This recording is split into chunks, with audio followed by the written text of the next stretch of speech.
Kirsten Bruggeman disappeared on January 2nd, 2021. I woke up at midnight, look at my phone. I text Kirsten, "Are you okay?" Her phone was turned off, and she didn't show up to work. Lawrence Police, I need to report my daughter missing. Her family is desperate for answers. So we decided to go out and find our daughter ourselves. Nothing else matters until we get this solved. We began walking along here. I remember that sickening feeling that, what am I going to do if I look down and I see my daughter? This episode of Disappeared retraces Kirsten's last known steps. The video, it showed Kirsten having a verbal argument out in the parking lot. And right there, she's gone. She's not seen again. Watching that video was very difficult. Where is she? Where did she go? I'm afraid. I'm very afraid. The more people who know Kirsten's story, the greater the chance of bringing her home.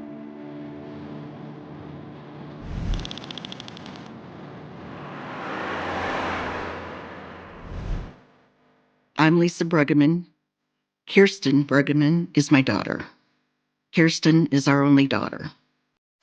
It's January 1st, 2021. Kirsten is working a shift at a pizza restaurant. I told her, "I'll pick you up tonight." I said, "Just let me know about when," because she was closing. She came back with a text that said, "I'm going to meet some friends." So I had texted back and said, "Be careful, be good." And she said, "I will." I woke up around midnight, look at my phone, see there's nothing there from Kirsten. I text her, "Are you okay?" I get no response. I call her. Her phone goes directly to voicemail. I'm laying in bed, but I'm certainly not sleeping. I continue probably about every 10 minutes to call Kirsten with no response. At this point, I'm worried. I just know something is wrong. Call it mother's intuition.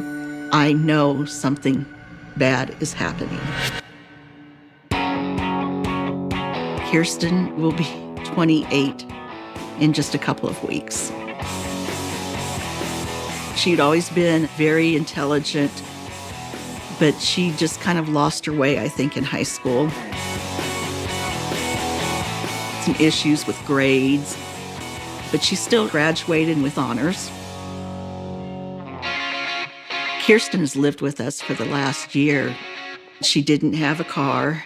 I had to be taking her back and forth to work. They say I'm a menace. But you don't know Dennis.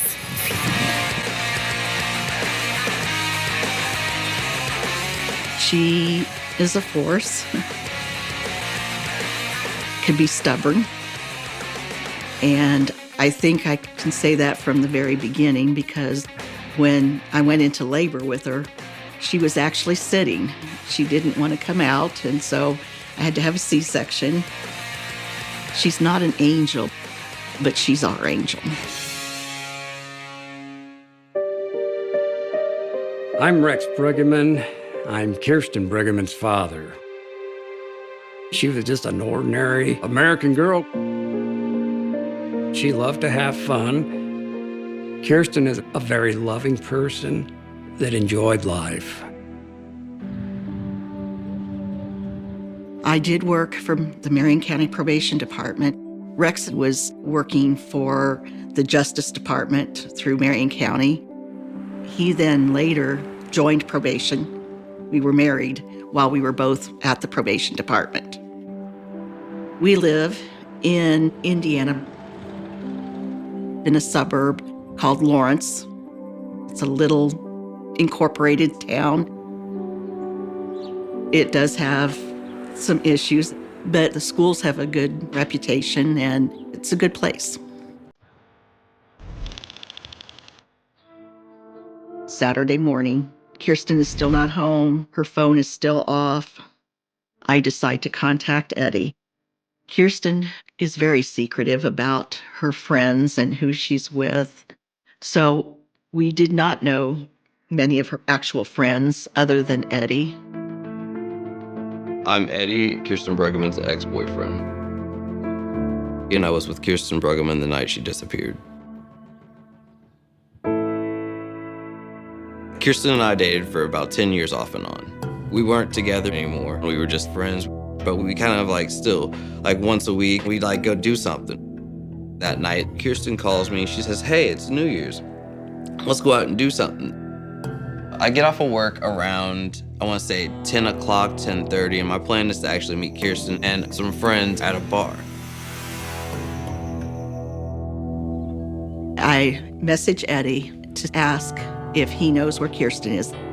And I responded, no, I expected her to be home. So her mother says, well, she's not here. He messages back that he was with her the night before with some friends at a bar that previous evening. And she took off and he didn't know where she had gone. I tell him that her phone is off and I can't reach her and that I'm really getting scared. I didn't quite understand what had happened, but I kind of figured that maybe they had an argument and Kirsten went her way and they went their way. But what I couldn't understand is why Kirsten didn't contact us to come get her, or why even Eddie didn't call us.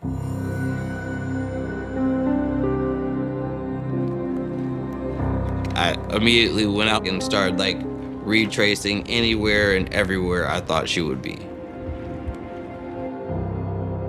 Everything from dumpster areas to weird alleys, and then asking anyone and everyone if they'd seen her, seen anything, heard anything. It's about an hour later, around 11:40 a.m., he messages back and says that he looked around and he could not find her. I was almost sick to my stomach. Something bad has really happened. My wife said, "Kirsten's still not home. I'm having a bad feeling about this." And I tell her, maybe she shut her phone off, maybe she misplaced her phone, maybe the battery went dead, just give it a little more time. At about 3:30, I called the pizza restaurant where she worked because I knew that she was scheduled to work that afternoon. I talked with the owner-manager who said Kirsten had not shown up, nor had there been any contact from her. Kirsten, she very rarely missed work unless she had a very good reason. Okay. Kirsten has a dog, Tifa. She is the sweetest dog. Kirsten just loved her. Kirsten always loved animals. That's one of the things that makes me believe that she did not disappear or go missing voluntarily. She never would have left her dog. Lawrence Police. Yes, I need to report my daughter missing. It was about 5 a.m. on Sunday morning, January 3rd, when I called the Indianapolis Metro Police Department to make a missing persons report. What's her first and last name? Her first name is Kirsten. And last name Bruggeman. I think calling the police and making that report made it extremely real. It just seemed surrealistic to me that my wife is actually on the phone calling the police to report our daughter missing. The feeling in the pit of your stomach when you know something's happened to one of your children, you don't know what, and there's nothing that you can do. That helpless feeling, it made me sick, When's the last time you heard from her? Friday night, about 10 o'clock. Nobody has heard from her, seen her. She didn't show up to work. Just no contact at all. The police took all that information and indicated it would be assigned to a detective the following day on Monday. And that just, it seemed like the longest wait ever. So we decided to go out and find our daughter ourselves. Nothing else matters until we get this solved.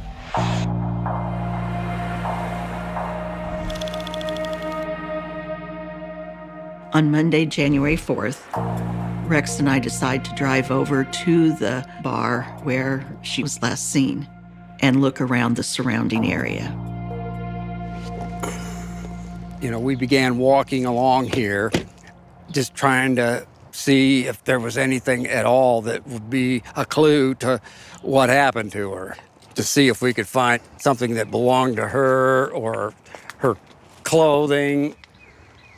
This is the mattress I found when we were walking that day, and I had this fear that I was going to find something under there I didn't want to see. But I picked it up. Fortunately, there was nothing under there. That's when one thing in particular caught my eye, and that was like a drainage ditch. This is a rather lengthy stretch of drainage ditch, so we had a little bit of area to cover, and at one point we split. I was over there on the north side, Lisa was over here on the south side, and we're walking along, looking down into the water.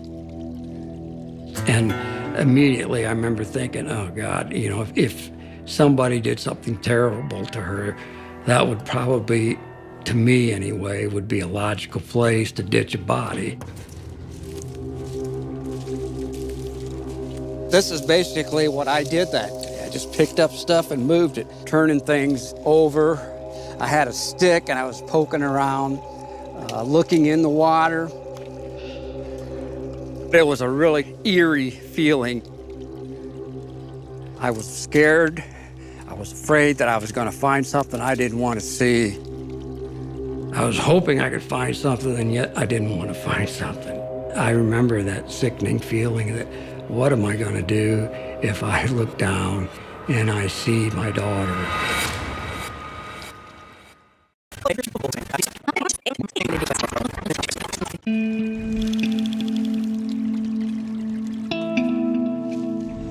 So on Monday, January 4th, my wife and I, we spent quite a bit of time searching that drainage ditch.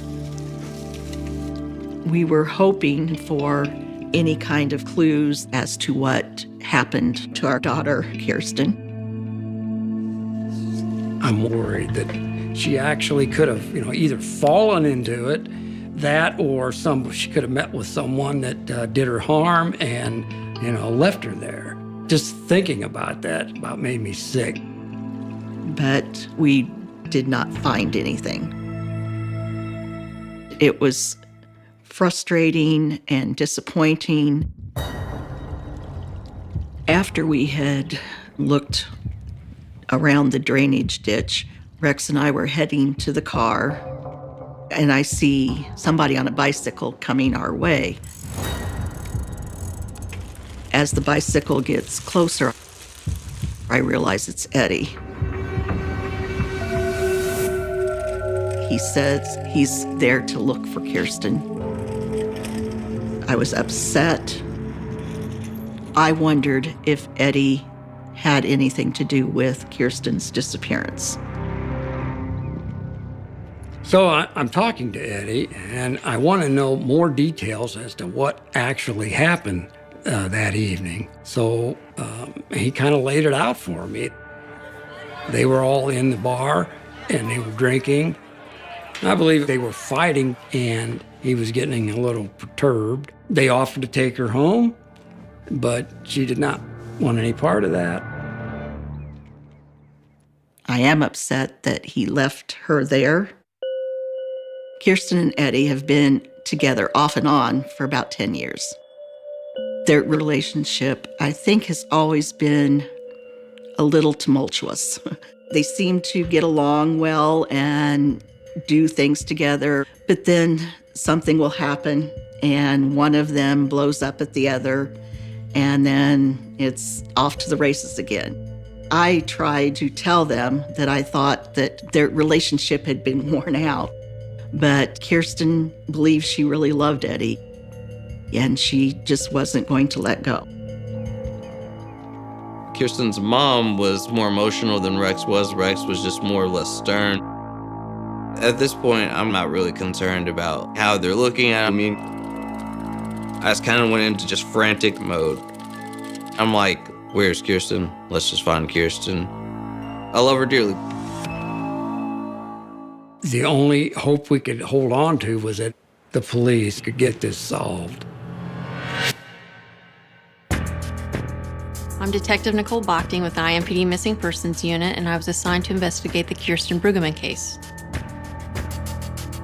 When I first read Kirsten's report, I immediately felt that there was something wrong.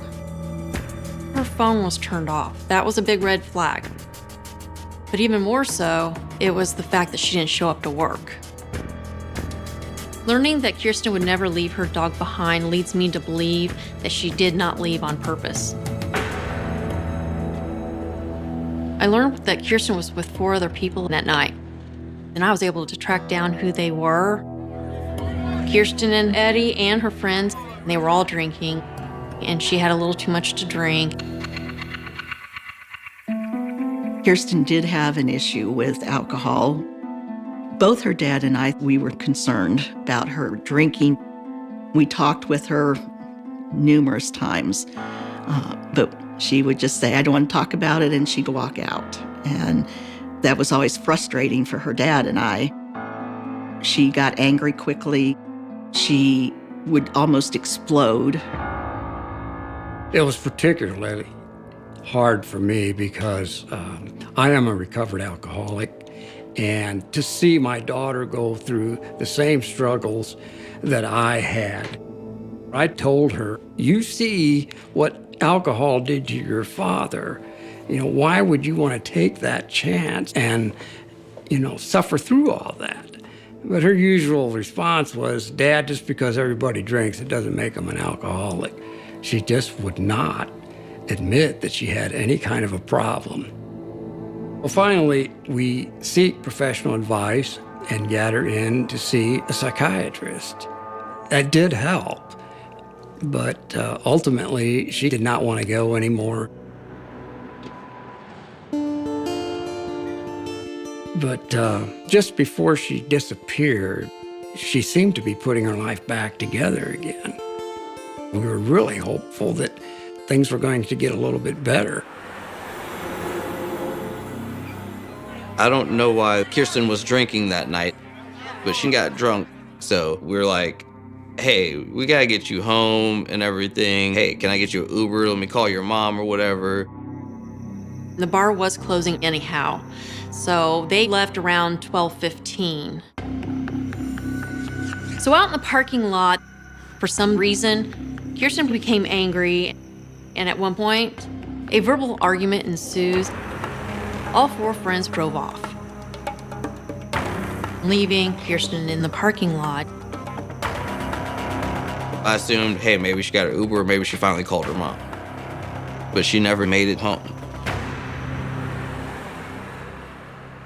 The first thing I wonder is, are there any cameras in the area? And just went down the line and started calling them, asking for a possible video. And I got 3 videos. The first video, I was extremely excited to view the video because I wanted to know what happened to Kirsten. The video, it showed Kirsten having a verbal argument out in the parking lot, and then in the car driving away. The video confirmed everything that was told to me by the 4 people, and it was determined that none of them were a person of interest. Viewing the video, I found that there weren't any cars in the parking lot that she got into. She didn't meet with anybody. She didn't walk off with anybody. It just shows her walking off.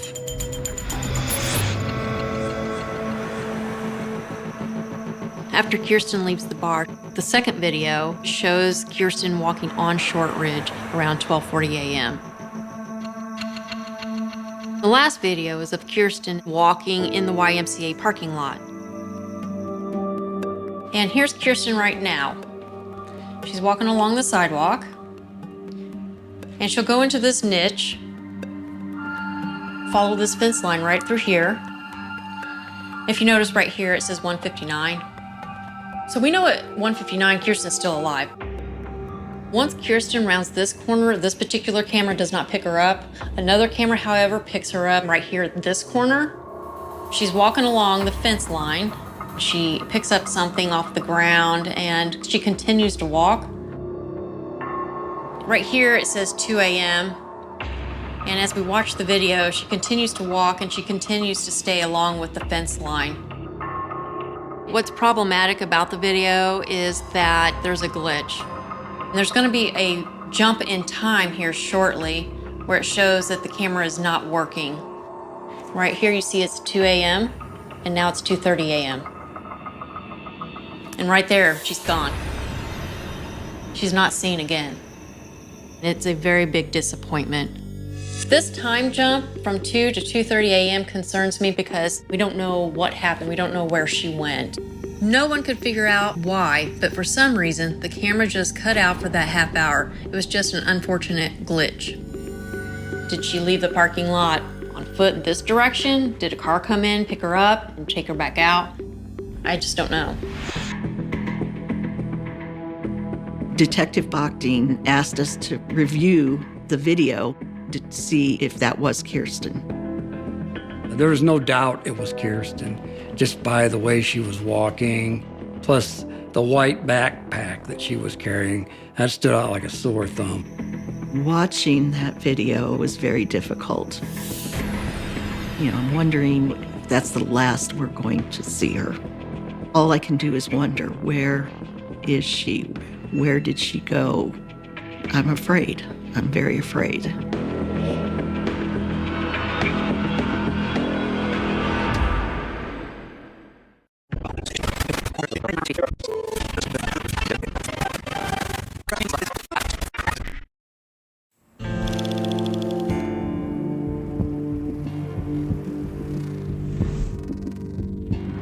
The area that Kirsten went missing in, which is in the 800 block of Shortridge, is a high violent crime area. Within a week or two after her missing, there was a rape, a homicide, and the homicide involved a bank robber. If she was trying to get home, she should have been going the other direction. But maybe she's totally mixed up and thinks she's going to the apartment complex where Eddie was living with his mom, which is a couple blocks north of there. But we may never know.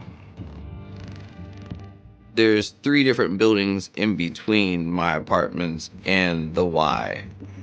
If Kirsten was coming to see me, she would be going the wrong way.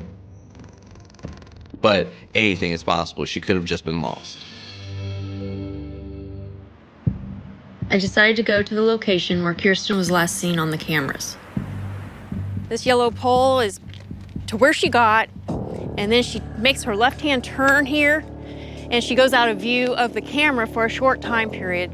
Enough time period for her to get down to where this big black pole is, because over here, we now have another camera.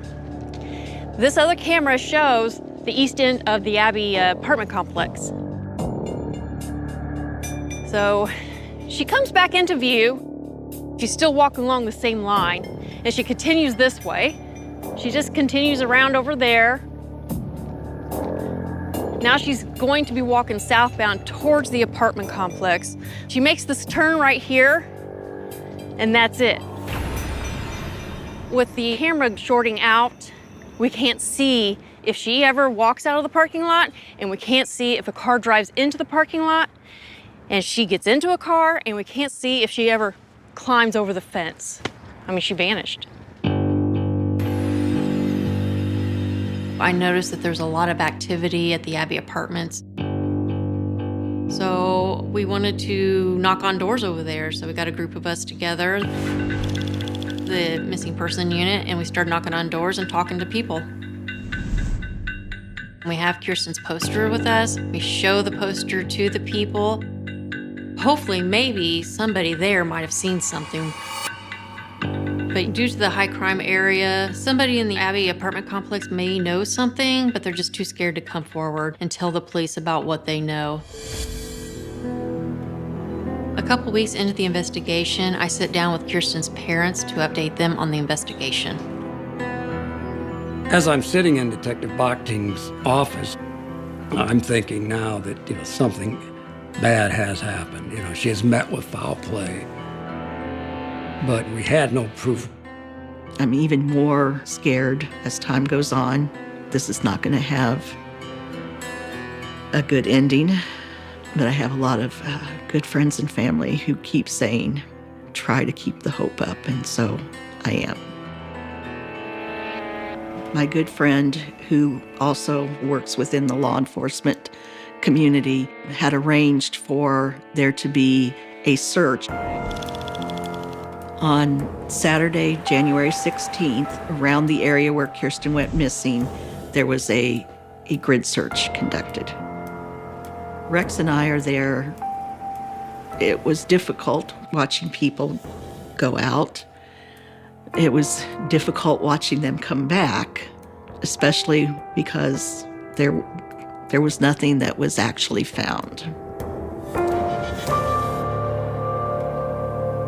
I do want to find an answer. I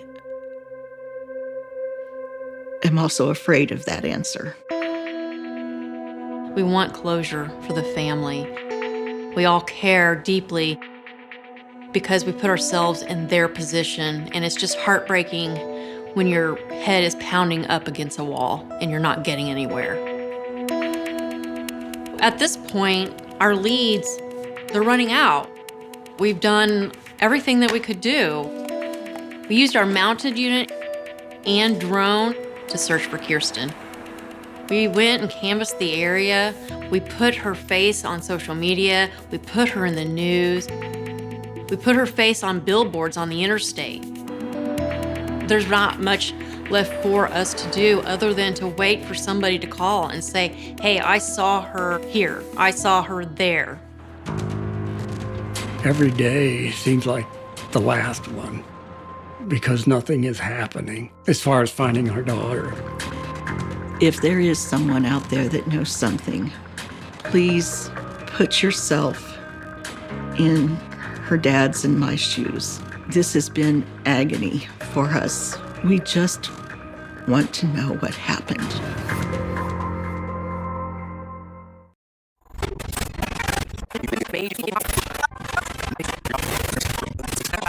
Kirsten Bruggeman was last seen January 2nd, 2021. If you have any information, please contact IMPD Missing Persons Unit at 317-327-6160.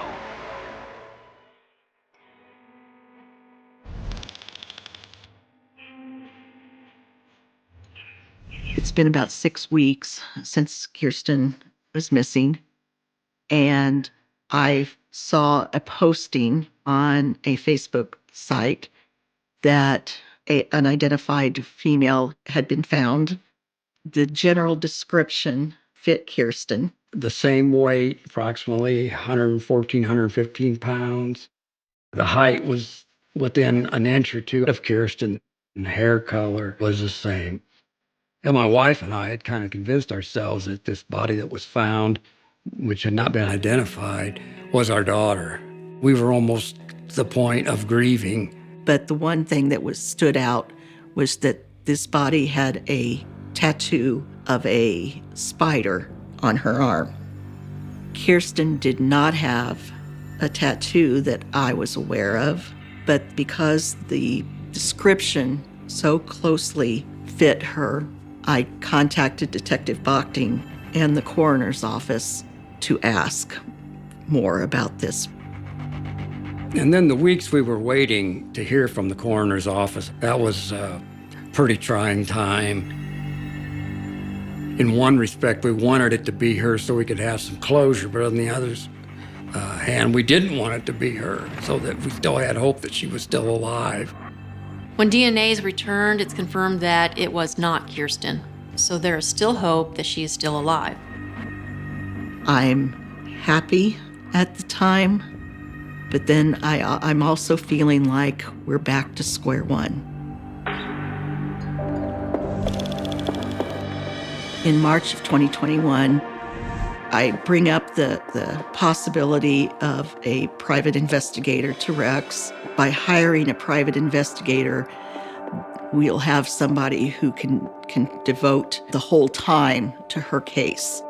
When Lisa and Rex told me, I was extremely happy because for me, I don't care who solves the case. I just want her to come home. My name is Crystal. I am a private investigator.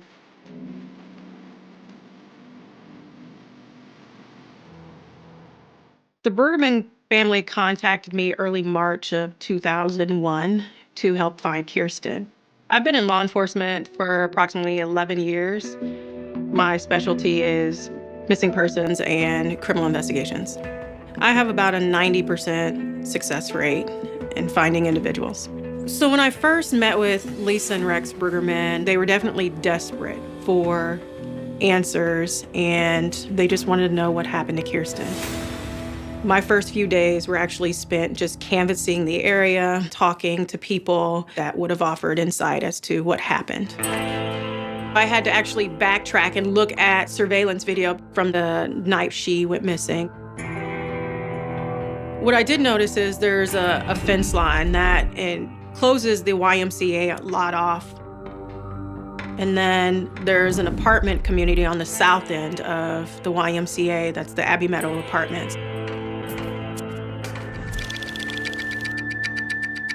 The next thing is that, and understanding that there are 4 different angles on these surveillance videos, it's just running through them numerous times for weeks on end just to see if there's any new evidence that we can uncover that we had not seen before.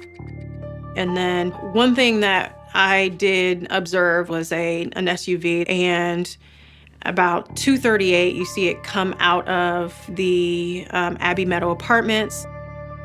It proceeds north on Shortridge, and then approximately 3:15 a.m., you see the same SUV traveling north on Shortridge,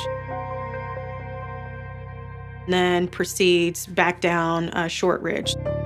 The behavior of that vehicle was definitely suspicious. At that point, I'm thinking that this person may have picked her up. Something could have happened. We actually did continue surveillance to see if that vehicle had any association to the Abbey Apartments and if they lived there. But we didn't see the vehicle show up at the Abbey Meadows Apartments again. The picture of the SUV is out to the public in addition to flyers of Kirsten's story, and we're hoping to get answers. Once Crystal began with her investigation, she was able to obtain a couple of videos that showed this car, we believed was an SUV, that had left the Abbey Apartments, seemed to be just driving around, would stop and start. You could see the brake lights come on and go off. The thought was perhaps that SUV was somehow involved with Kirsten's disappearance. So this could be a very big break. I need to find out who owns this vehicle, who was driving the vehicle. This means that we could have a suspect.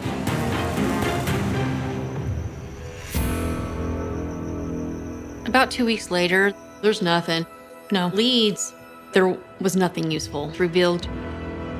But we are partners with the FBI, and they knew that Kirsten had went missing. The FBI agent saw the video that we retrieved from the business across from the Abbey apartment complex and was able to say, I know who owns that vehicle. I found out that it was actually linked to a homicide that had occurred over in that apartment complex.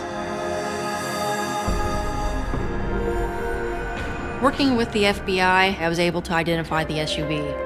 Crime Lab was called to do testing on the vehicle, and they were able to eliminate totally that Kirsten was inside that vehicle.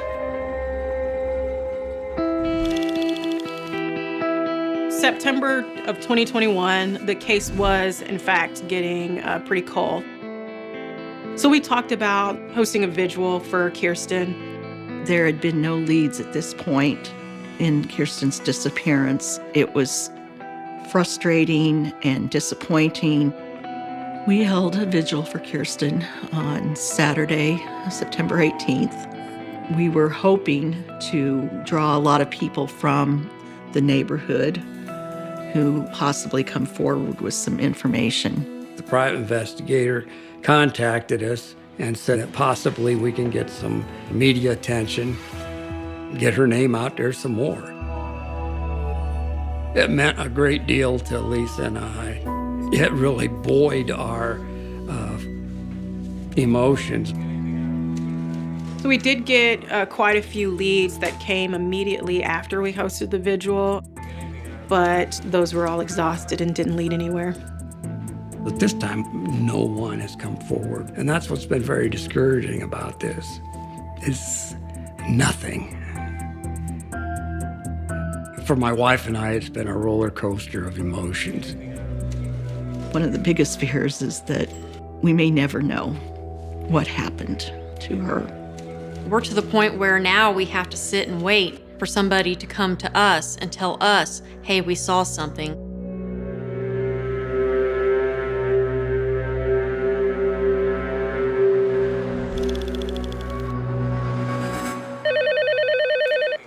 March of 2022, a lead came in out of Franklin, Indiana, at a bar, and the patron actually called local law enforcement and just advised that they believed that a female in the bar that was accompanied by a male was possibly Kirsten.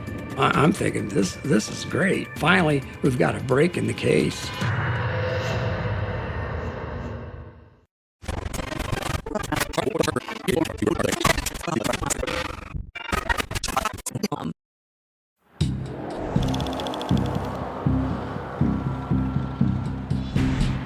Through a series of efforts and phone calls, we got a hold of the video.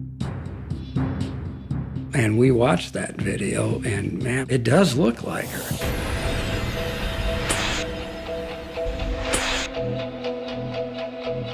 It was a good quality video, although you couldn't really get a good direct-on look at her. And as we were watching, I had to keep telling myself, does this really look like her, or am I wanting it so much that I'm thinking it looks like her? But then we noticed something on the video that looked a little odd. This woman is acting rather strange in this video. She's kind of bent over. Her affect is very weird. She's not showing any emotion. When she walks, it's like she's almost like a robot. So that part of it, I was alarmed by. My initial thought is, if this is her, she's been brainwashed, because the way this woman was in the video was not Kirsten. It was not her personality.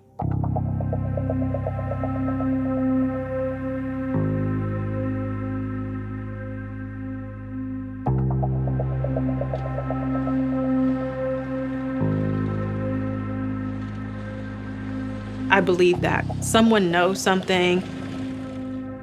I feel very hopeful that we can find out what happened to Kirsten and find some answers for the family. I believe that someone saw something that evening or early morning when Kirsten went missing.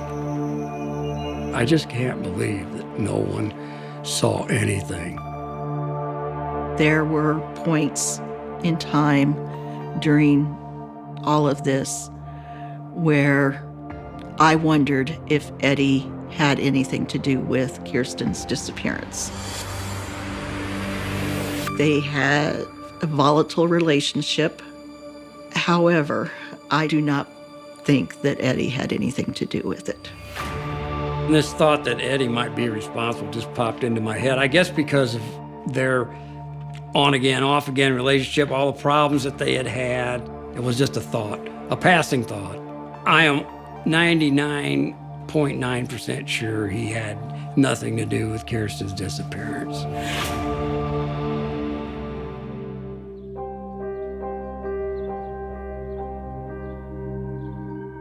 My relationship with Kirsten, it was a good relationship. And I have good memories. I have the sad ones. With her being gone, I don't know how to feel anymore. And I've went through every range of emotion about this. But now I'm emotionally numb about it. You can only do so much to take care of people, and some things are within your control.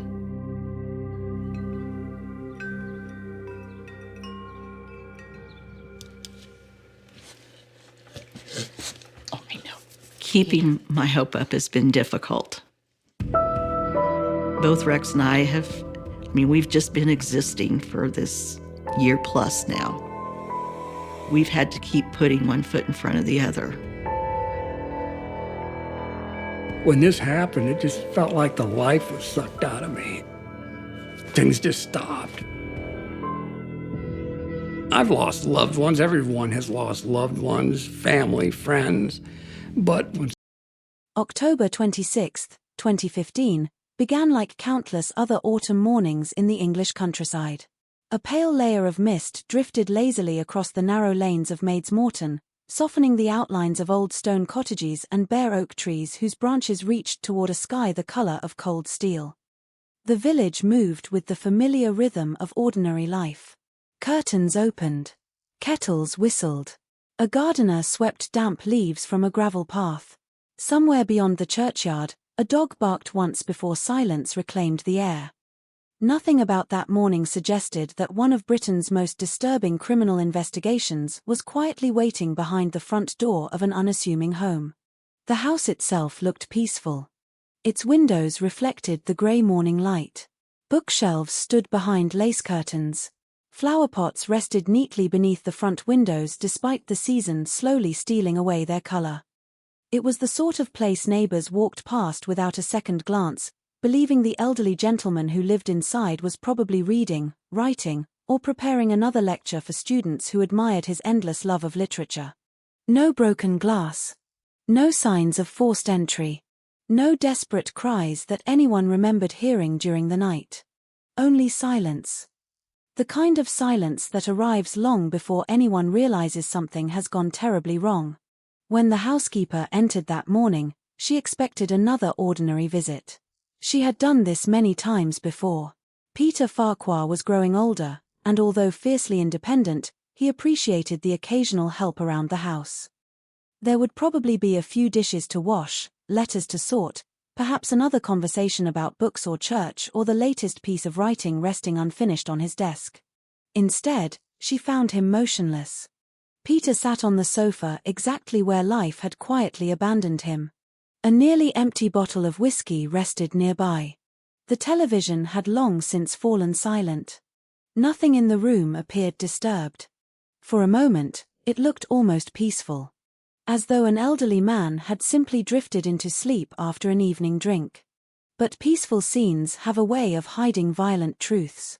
Not every murder begins with blood on the walls. Not every killer carries a knife. Sometimes the deadliest weapon is trust. Imagine spending years believing you have finally found someone who sees you.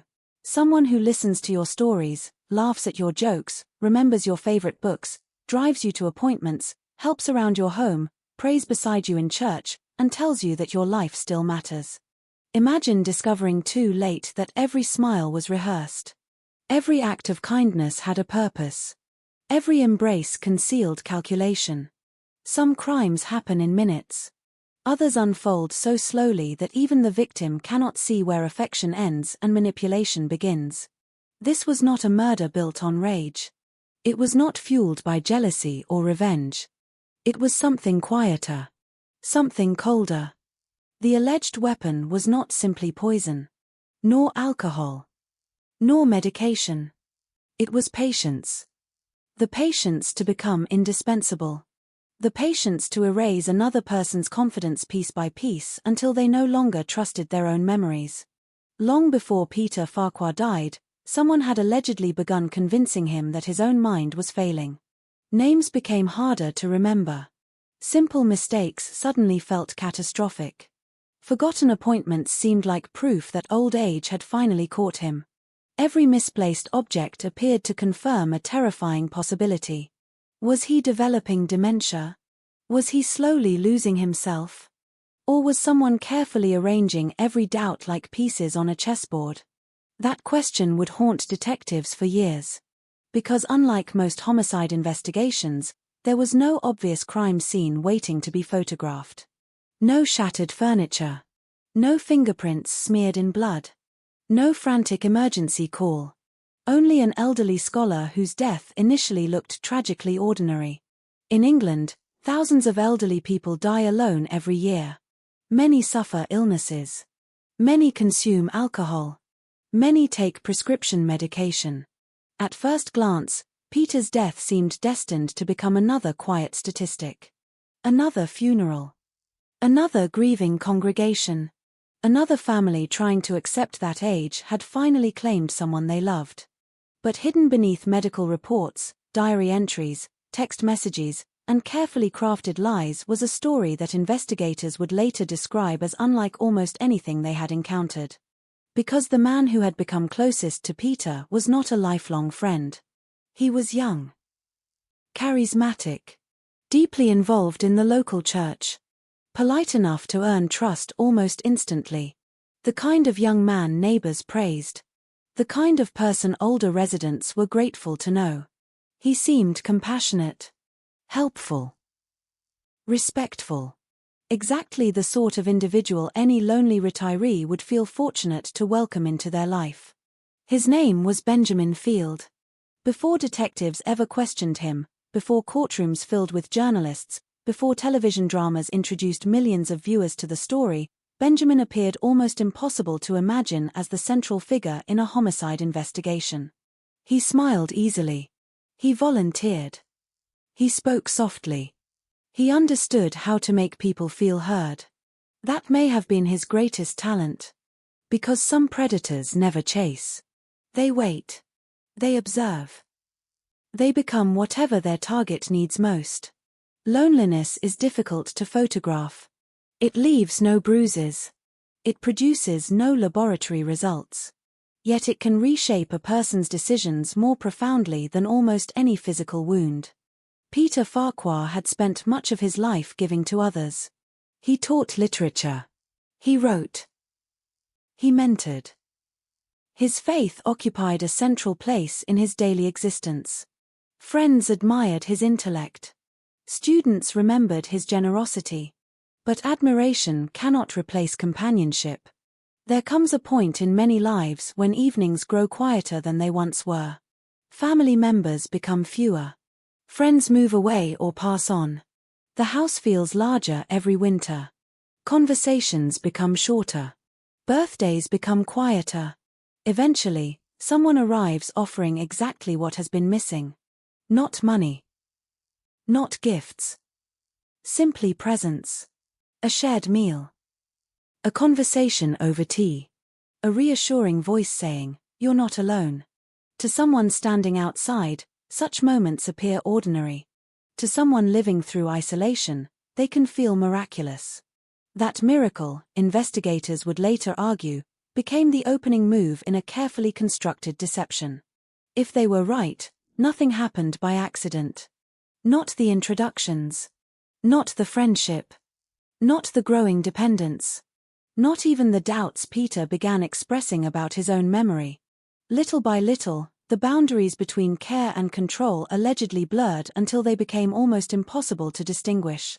What makes this case so unsettling is not simply the question of who benefited from Peter's death. It is the possibility that the crime, if one occurred, began years before his final breath.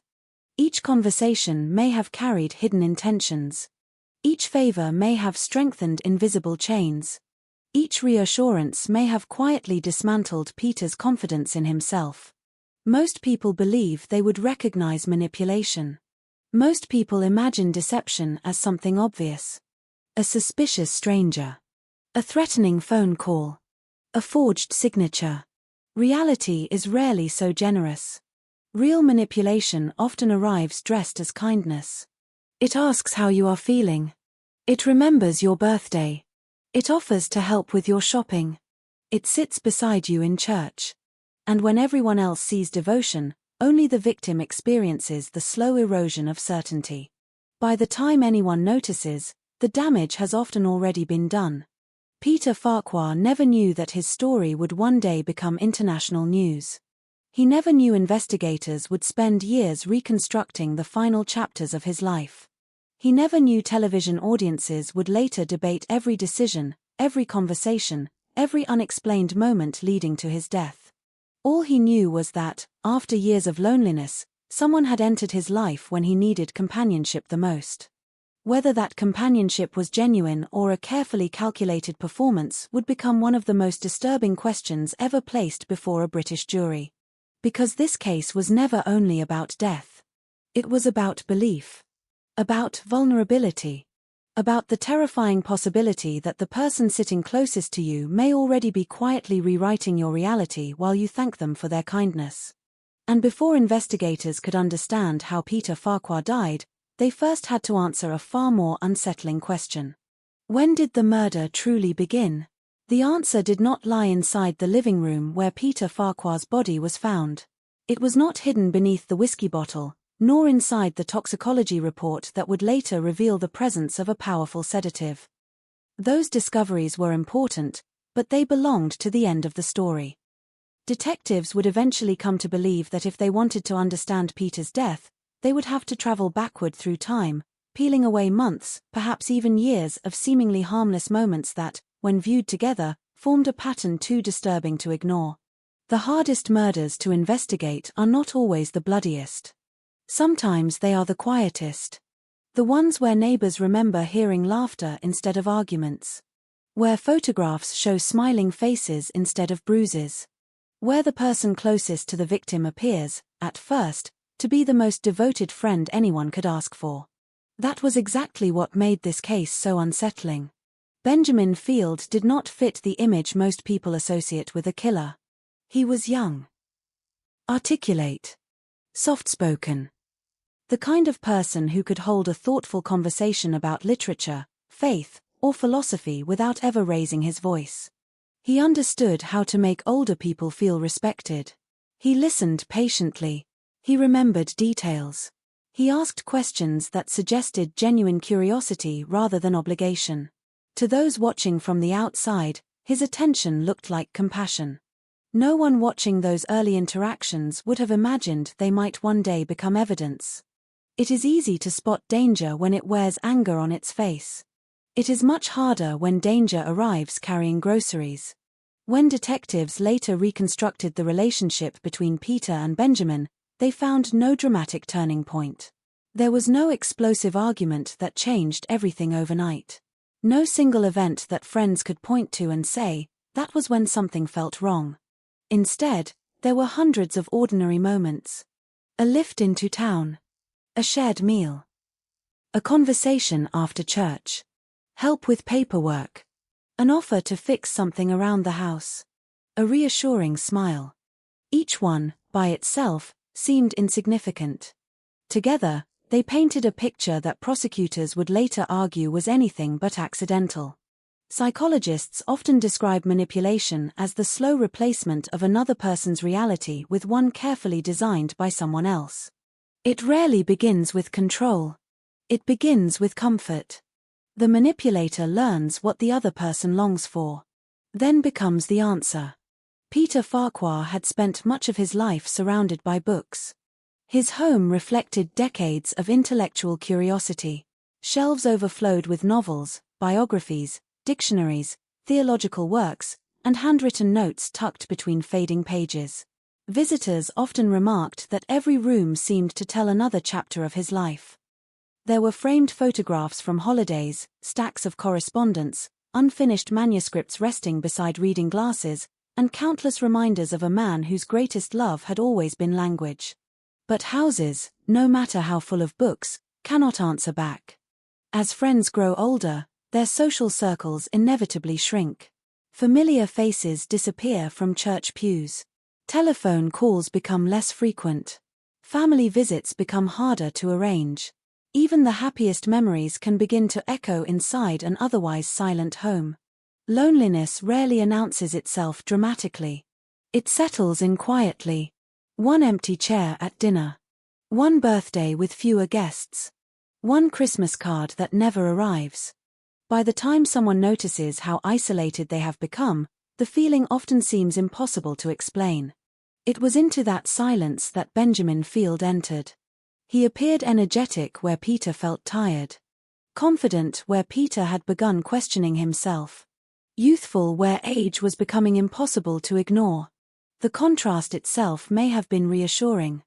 Peter, by many accounts, genuinely believed he had found someone who enjoyed his company, someone willing to spend time with him without expecting anything in return. Perhaps that belief mattered more than anything else. Because trust is rarely given all at once. It accumulates.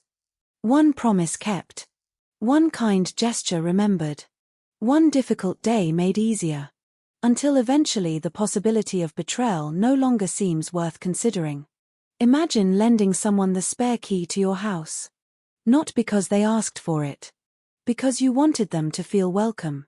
Imagine asking that same person to help organize paperwork because your eyesight is not what it used to be. Imagine thanking them for reminding you about appointments you had forgotten. Every act appears reasonable. Every decision seems practical. Yet each one quietly shifts the balance of power. Control is seldom seized in one dramatic moment. More often, it is volunteered, one small decision at a time. Years later, investigators examining messages, witness statements, and personal records would begin noticing something difficult to ignore. Benjamin did not simply spend time with Peter. He gradually became woven into nearly every aspect of Peter's daily life. His presence expanded until it felt almost natural. If Peter needed transport, Benjamin was available. If paperwork required attention, Benjamin offered help. If there were household concerns, Benjamin appeared ready to solve them. Dependence does not always feel like dependence while it is happening. Sometimes it feels like relief. Then something else began to change. Friends noticed Peter occasionally speaking about his memory. He seemed worried. More worried than before. Everyone forgets names from time to time. Everyone misplaces keys. Everyone walks into a room and briefly forgets why they entered. Most people laugh those moments away. Peter did not always laugh. Instead, he appeared increasingly convinced that these small lapses signaled something much darker. The fear of losing one's mind is among the most profound anxieties a person can experience. It attacks identity itself. Who are you if your memories begin slipping away? How do you trust your own judgment if every forgotten appointment feels like evidence that your brain is failing? That fear creates an unusual vulnerability. When someone already believes their own memory cannot be trusted, they naturally begin relying more heavily on another person's version of events. Don't you remember? You already told me that. We talked about this yesterday. I think you're getting confused. Those phrases sound harmless. Sometimes they are. Sometimes they are simply part of caring for someone experiencing genuine cognitive decline. But if spoken deliberately to a healthy person over months or years, they can become something altogether different. Reality begins to shift. Confidence begins to crumble. The victim stops arguing. Eventually, they stop believing themselves. This psychological process has become widely known as gaslighting. The term is often used casually today, but in its most extreme form it can completely reshape a person's understanding of reality. According to the prosecution's later case, this was precisely what Benjamin Field had been doing. Not shouting. Not threatening. Not forcing. Persuading. Suggesting. Correcting. Repeating. Always calm. Always reasonable. Until Peter increasingly questioned not Benjamin's honesty, but his own mind. If true, it represented a form of violence that leaves no visible wound. No bruise appears when confidence is destroyed. No X-ray captures manipulation. No blood test measures betrayal. And yet the consequences can be devastating. Detectives would later find themselves asking an unsettling question. If Peter had begun doubting his own memory, who was left to tell him the truth? As investigators dug deeper, another realization emerged.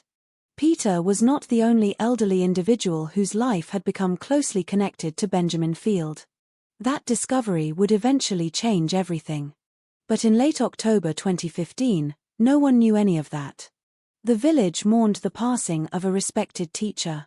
Friends prepared to say goodbye. Church members spoke warmly of Peter's kindness, his faith, and the generosity that had defined his life for decades. Many assumed age, alcohol, and declining health had simply caught up with him. Death, after all, is rarely suspicious when it visits an elderly man sitting quietly in his own home. Yet somewhere beneath the condolences and funeral arrangements, tiny inconsistencies had already begun waiting for someone to notice them. Questions that seemed too small to matter. Why had Peter become so convinced his memory was failing? Who benefited from the recent changes to his personal affairs? Why did certain conversations described by witnesses feel strangely rehearsed? Why did everything point toward natural decline, while at the same time refusing to fit together neatly? At first, those questions drifted unnoticed through stacks of paperwork and routine reports. But they were patient.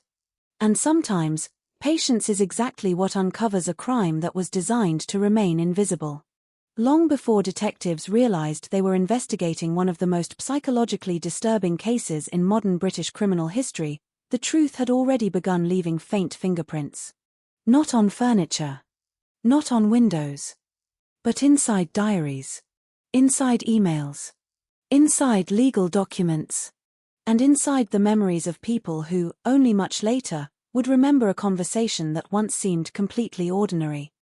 Those ordinary conversations would become some of the most valuable pieces of evidence, not because any single sentence proved a crime, but because together they revealed a subtle shift in Peter Farquhar's world. Friends who had known him for decades began recalling small details that had once seemed too insignificant to remember. An unusual comment after a church service.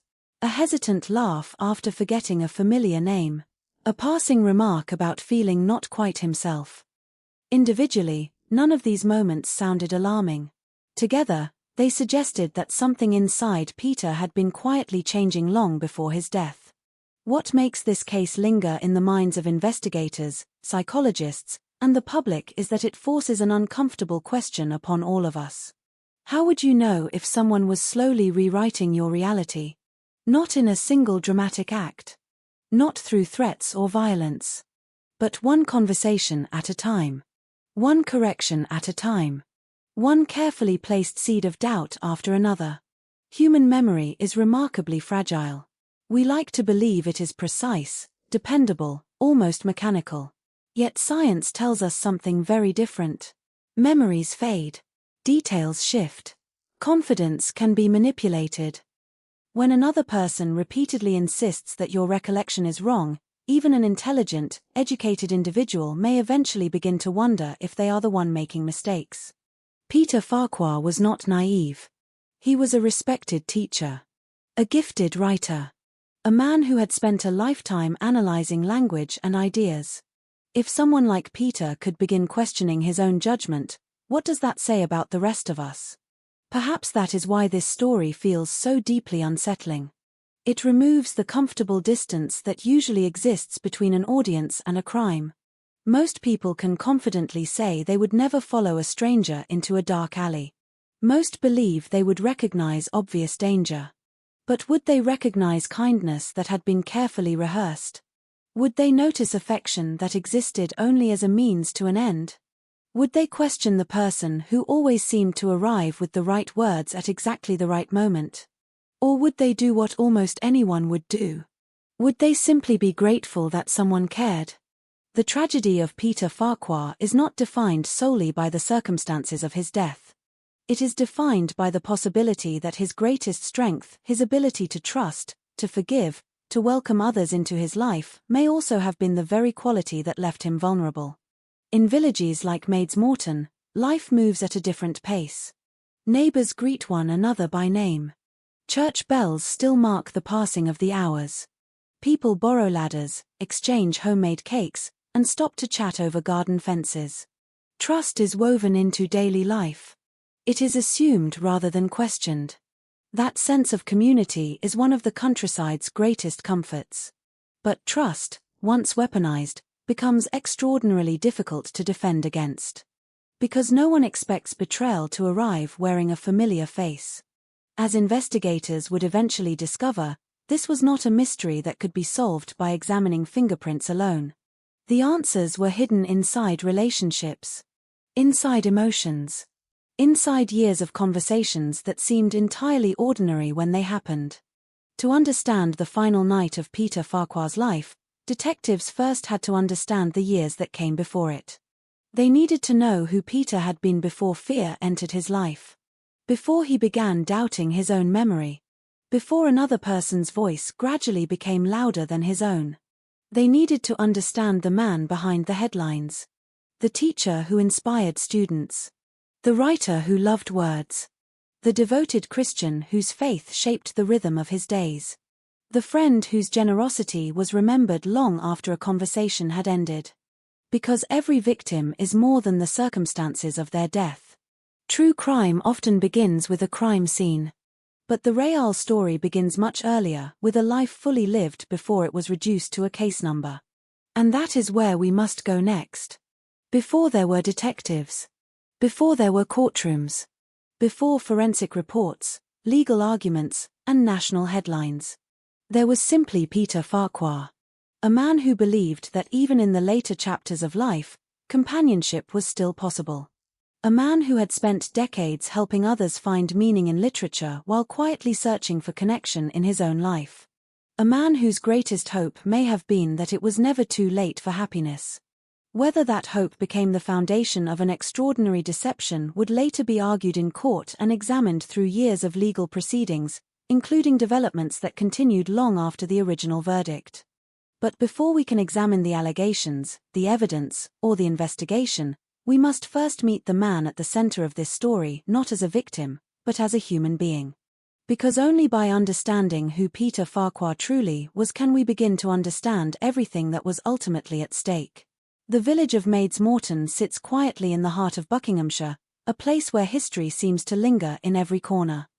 It is the kind of English village that feels untouched by the speed and noise of modern life. Narrow roads wind between old stone buildings. Gardens stretch behind carefully maintained fences. Church spires rise above rooftops as they have for generations, watching over a community where people often know not only your name, but your story. For many outsiders, villages like this represent safety. They represent familiarity.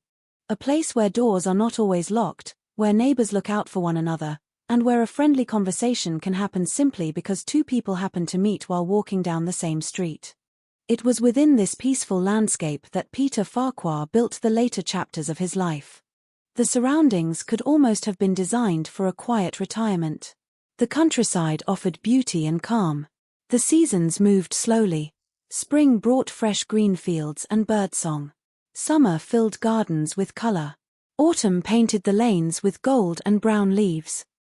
Winter covered the village in silence, with frost settling over rooftops and empty paths glowing beneath weak morning sunlight. But behind the beauty of Maids Morton was another reality. Peaceful places are still filled with human struggles. Behind closed doors, people experience loneliness, fear, disappointment, and longing just as they do anywhere else. And for Peter Farquhar, the greatest struggle was not financial hardship or physical danger. It was the quiet absence of companionship. Peter had spent much of his life surrounded by people. His career placed him in front of generations of students. His writing connected him with readers. His faith brought him into a community of believers. He was not a man who lacked the ability to communicate. In many ways, communication was the foundation of his entire existence. Words were his world. He understood the power of a carefully chosen sentence. He knew how a single phrase could comfort someone, inspire someone, or change the way a person viewed the world. For decades, He had encouraged others to explore literature, history, and ideas. He taught students not only how to read books but how to understand the emotions and experiences hidden within them. A novel was never just a collection of pages to Peter. It was a window into another person's life. Perhaps that was one reason he valued human connection so deeply. He spent his career studying the thoughts and feelings of others, always searching for deeper meaning beneath the surface. But as the years passed, his own life became quieter. Retirement brought freedom, but it also removed the daily structure that had surrounded him for decades. The classrooms became memories. The conversations with students became occasional reunions. The constant movement of academic life slowly faded. A person can prepare for retirement financially. They can plan where they will live. They can decide how they will spend their days. But it is much harder to prepare for the emotional silence that sometimes follows. The absence of a routine can leave a space that is difficult to fill. Morning arrives without a schedule. Evenings stretch longer. A house that once felt comfortable can begin to feel strangely large. For Peter, however, his intellectual curiosity remained strong. He continued writing. He continued reading. He continued engaging with the world around him. Those who knew him described a man with a sharp mind and a deep appreciation for conversation. He was thoughtful, sometimes humorous, and capable of discussing everything from literature to theology with remarkable enthusiasm. He was not simply an elderly man living quietly in the countryside. He was a person with decades of experiences behind him. A person with memories, ambitions, opinions, and stories still waiting to be told. This distinction matters because victims in true crime stories are often introduced only through the tragedy that happened to them. A name. A date. A headline. A photograph attached to a terrible event. But before Peter Farquhar became the subject of a criminal investigation, he was a teacher who influenced young minds. He was a writer who carefully shaped sentences. He was a friend who offered time and attention to others. He had a history.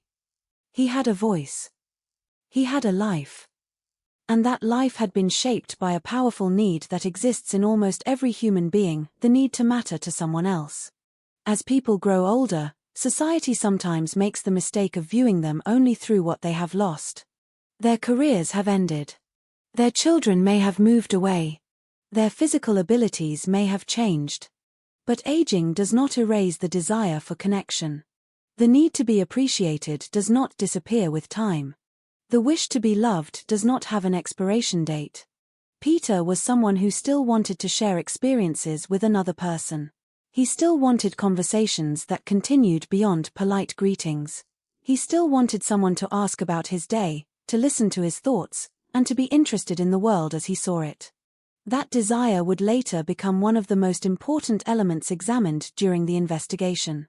Because vulnerability does not always come from weakness. Sometimes it comes from something completely human. Hope. Hope that someone understands you.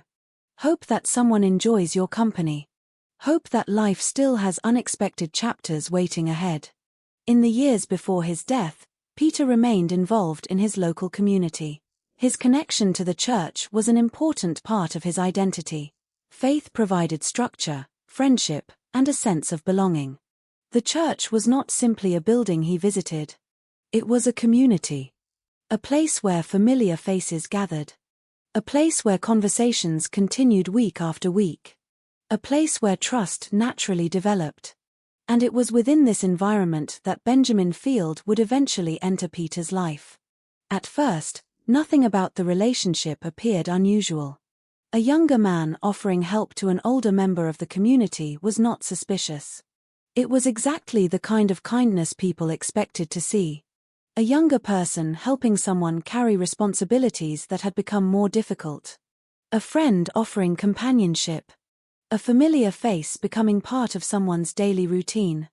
To observers, it looked natural. Perhaps even admirable. But years later, investigators would examine those early interactions with a different perspective. They would ask questions that no one thought to ask at the time. How quickly did the relationship develop?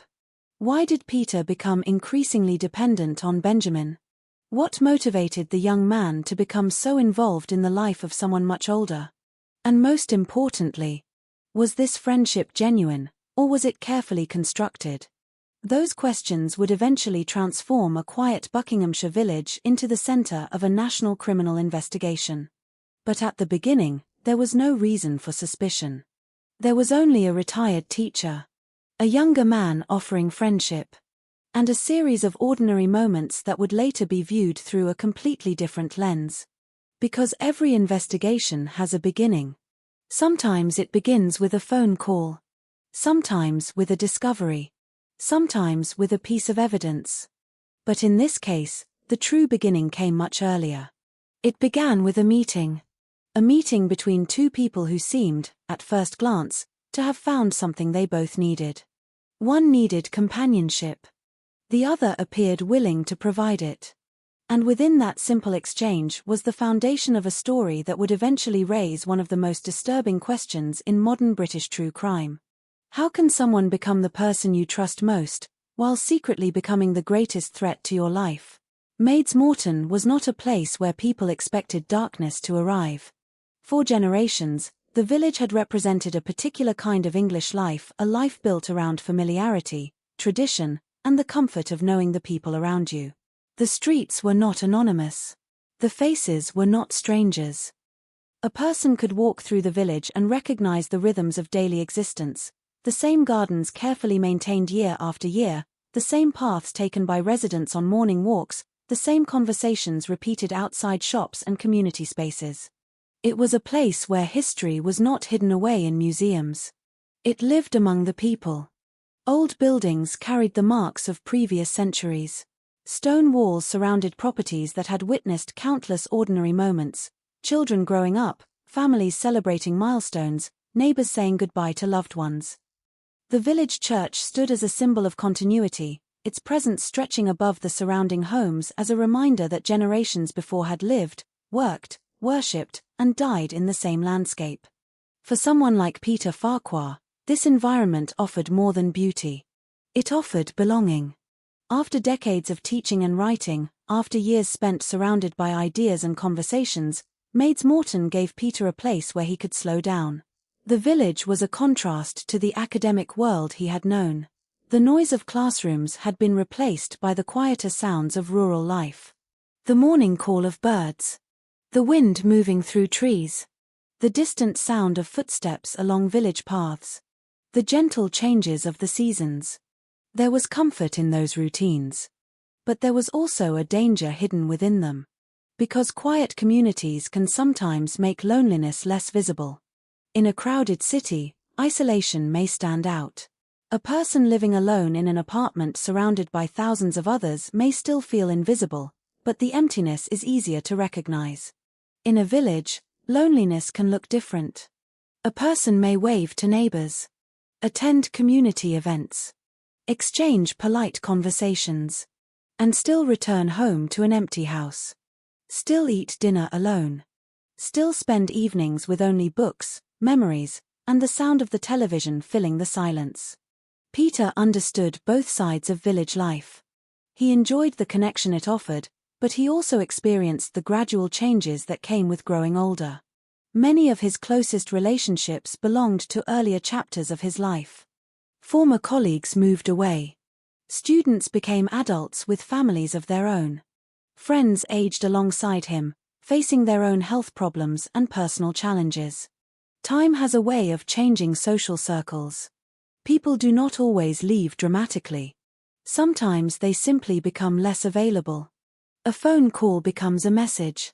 A visit becomes a yearly meeting. A regular conversation becomes a memory. For someone who valued human interaction as deeply as Peter did, those changes mattered. He was a man who lived through communication. He wrote because words allowed him to explore the human experience. He taught because ideas became more meaningful when shared. He participated in his community because connection gave daily life purpose. Peter was not someone who wanted to disappear into retirement. He still wanted engagement. He still wanted to be useful. He still wanted his thoughts and experiences to matter. This was one reason his relationship with the local church was so significant. The church provided more than religious practice. It provided structure. It provided familiar faces. It created moments throughout the week where Peter was not simply an individual living alone, but a member of something larger. People saw him there. They spoke with him. They knew his personality. They understood his habits. In many ways, the church represented one of the strongest remaining connections between Peter and the wider world. And within communities built on trust, kindness is often assumed. When someone offers help, people generally accept it. When someone shows interest, people usually respond with warmth.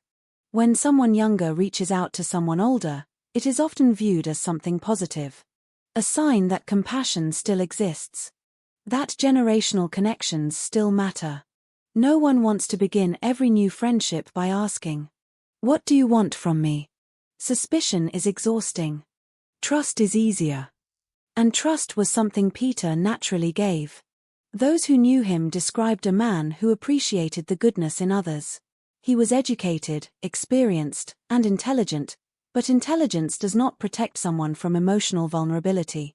A person can understand complex ideas and still long for simple affection. A person can analyze literature, philosophy, and human behavior while still wanting someone to sit beside them and ask how their day was.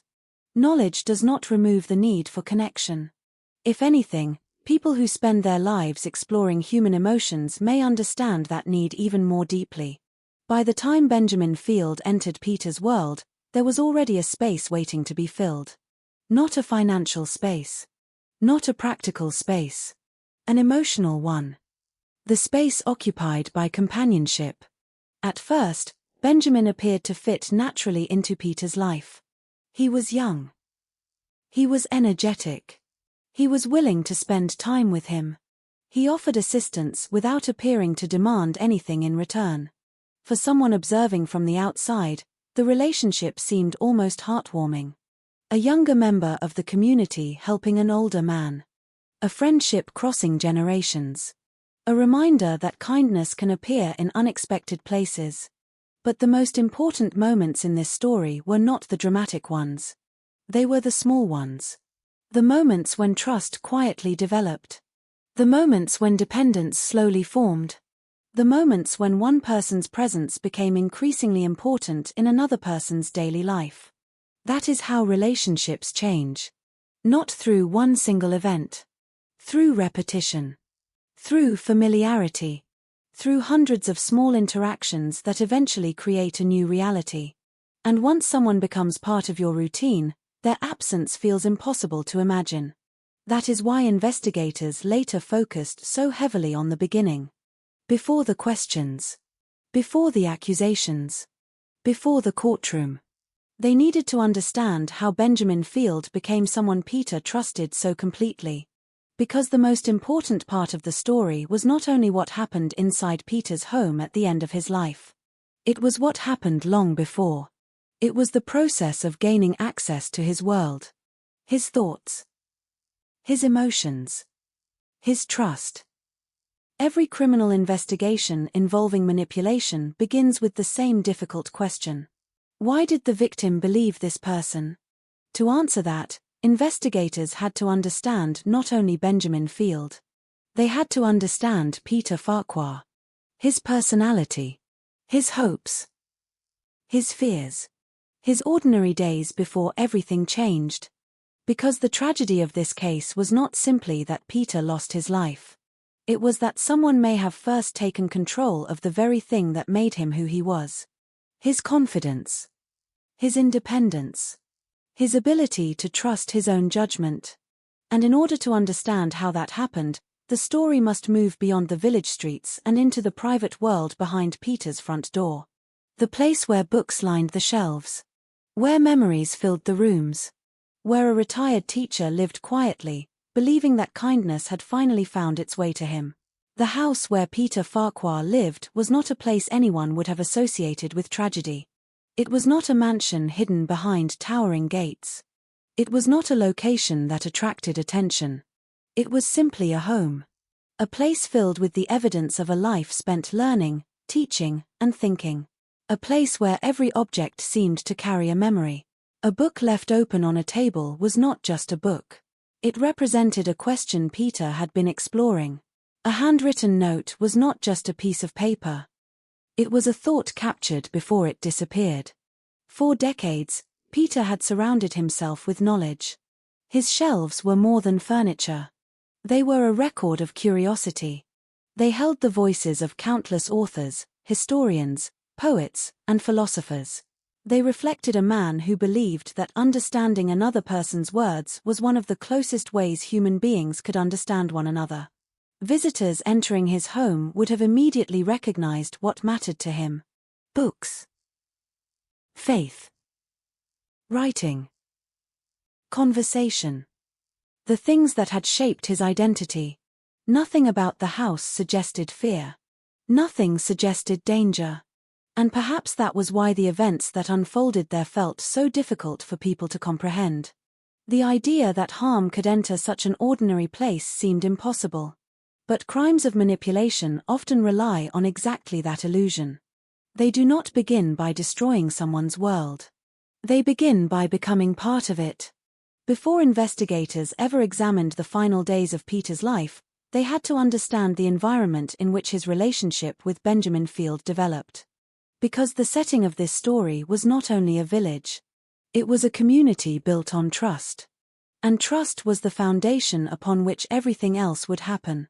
Maids Morton, like many rural English communities, had its own social rhythm. People noticed changes. They noticed new faces.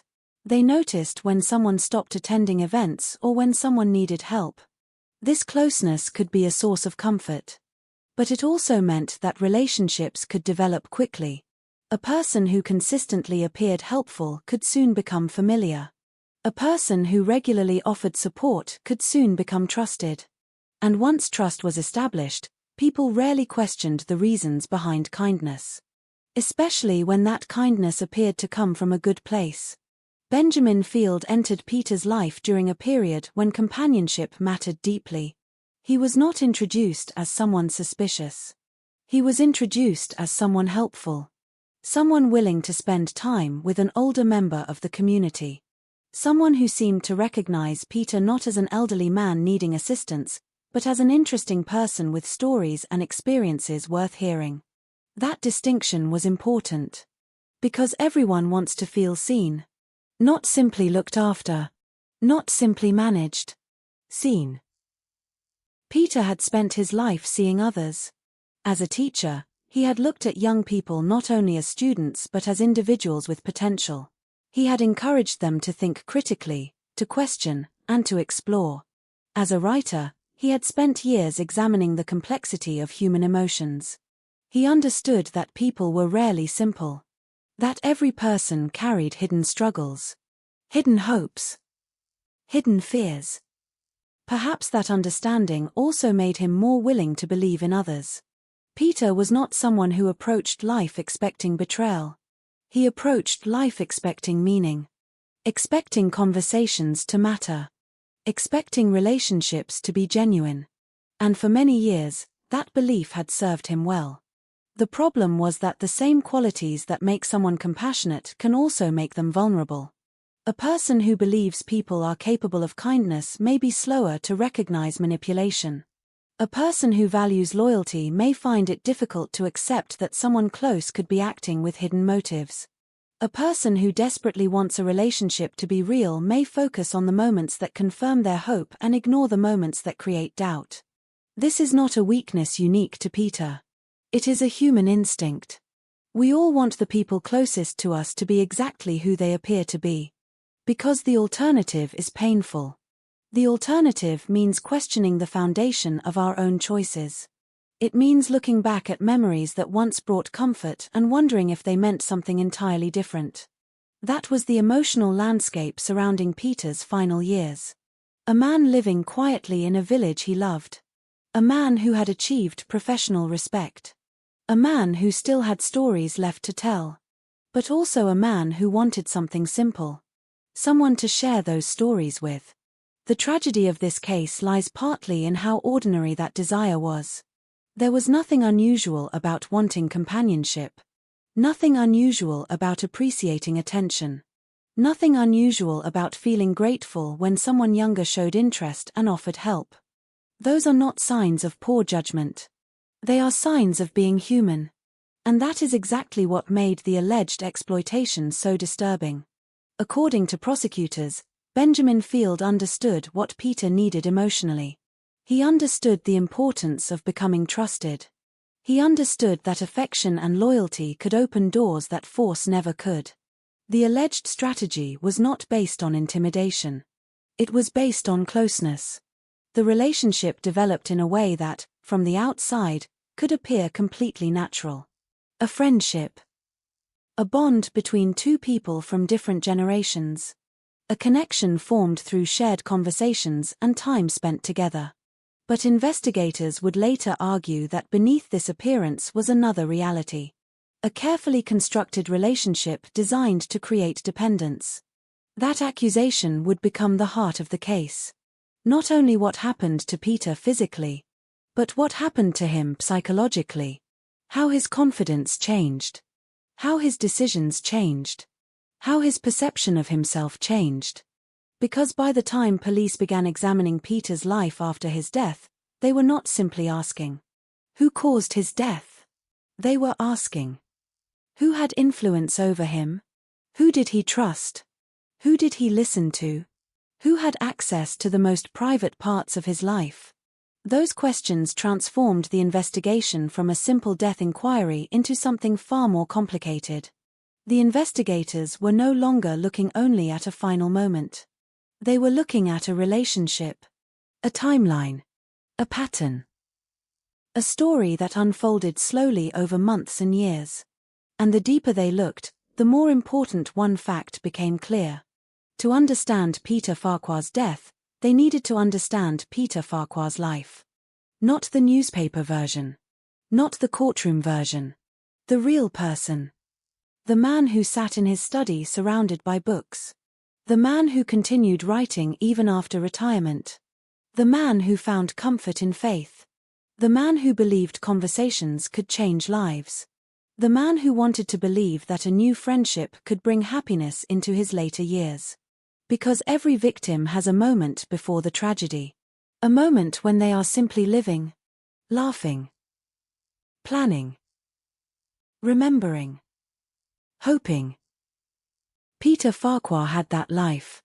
And before the world knew his name because of a criminal case, he was already someone worth knowing. A teacher. A writer. A neighbor. A friend. A person who deserved to be remembered for more than the circumstances of his death. And as this story moves forward, the focus must shift from the village that surrounded him to the man himself. Because the next chapter is not about the crime. It is about Peter. Who he was. What he valued. What he lost. And why the betrayal that followed would become one of the most unsettling examples of psychological manipulation in modern British criminal history. Before Peter Farquhar became known across Britain as the central figure in a disturbing criminal investigation, he was simply Peter. A man with a lifetime of experiences behind him. A man who had spent decades shaping the minds of others while continuing to search for meaning in his own life. To understand why the events surrounding his final years were so devastating, it is necessary to look beyond the headlines and beyond the courtroom arguments. Because Peter was not a case file. He was not an investigation number. He was not simply a victim. He was a person whose life contained countless moments of achievement, kindness, humor, and quiet struggle. He was someone who had spent years giving parts of himself to others. And perhaps that is where his story truly begins. Peter Farquhar was a man who believed deeply in the power of words. For him, language was never just communication. Words carried emotions. Words preserved memories. Words allowed people separated by time and distance to understand one another. This belief shaped almost everything he did. As an English teacher, Peter was not simply interested in helping students pass examinations. He wanted them to discover something deeper. He wanted them to understand why stories mattered, why characters felt real, and why literature could reveal truths about human nature. A great book, in Peter's eyes, was not an escape from reality. It was a way of understanding reality. Through novels, poems, and essays, people explored love, fear, ambition, regret, and hope. The same emotions that appeared on the page existed in every person's life, including his own. Those who knew Peter remembered his intelligence, but they also remembered his warmth.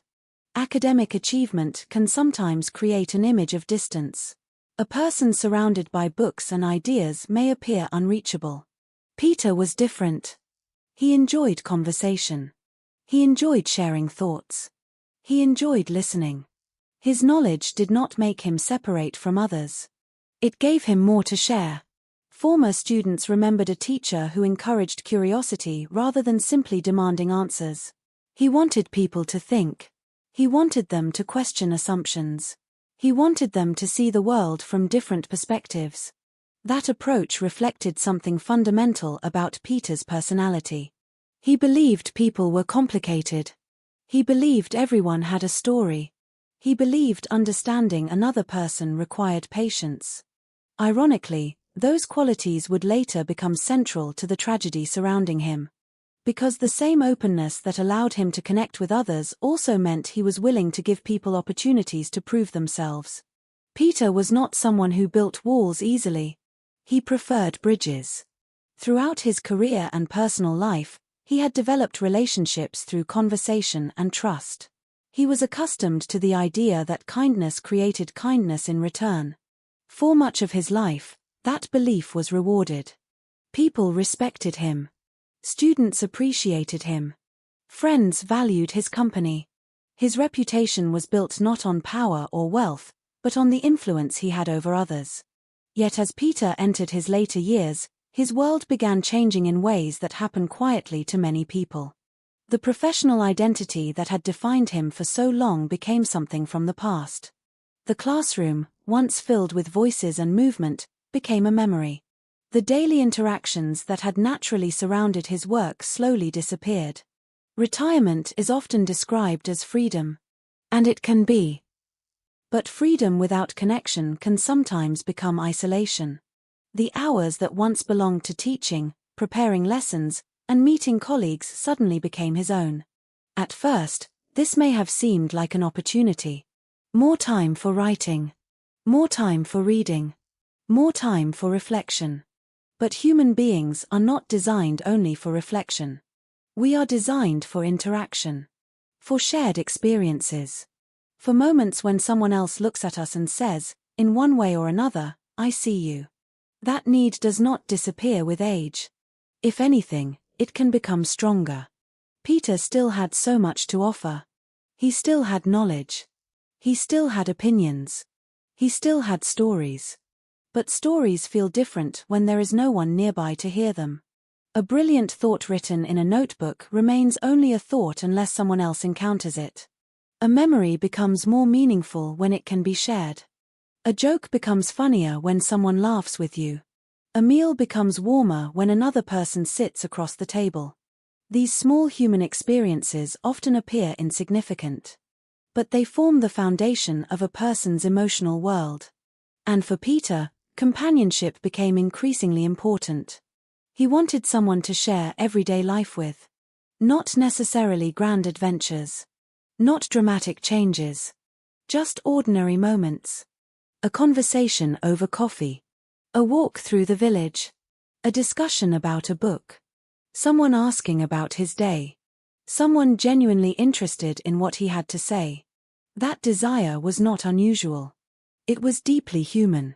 But it created an emotional opening. And emotional openings can become dangerous when encountered by someone with harmful intentions. The relationship between Peter and Benjamin Field would later be examined through this lens. Investigators and prosecutors would argue that Benjamin recognized something important about Peter. He recognized his intelligence. He recognized his kindness. But he also recognized his loneliness. The prosecution's case suggested that Field did not simply enter Peter's life randomly. They argued that he built a relationship around Peter's emotional needs, presenting himself as someone who offered affection, support, and companionship. At the center of the case was a devastating possibility. That Peter believed he had found love and friendship, while another person allegedly saw an opportunity. The difference between those two realities is what made the case so painful. Because from Peter's perspective, the relationship represented hope. It represented the possibility that life still had unexpected happiness waiting. Age had not closed every door. A new connection had appeared. Someone wanted to spend time with him. Someone wanted to listen. Someone wanted to be part of his world. For anyone who has experienced loneliness, that feeling is powerful. It can make a person feel remembered, important, valued. And when someone gives you that feeling, questioning their motives becomes incredibly difficult. Especially when the person appears to bring only kindness into your life. Peter's friends would later describe a man who had always wanted to see the best in people. That quality made him respected. It made him loved.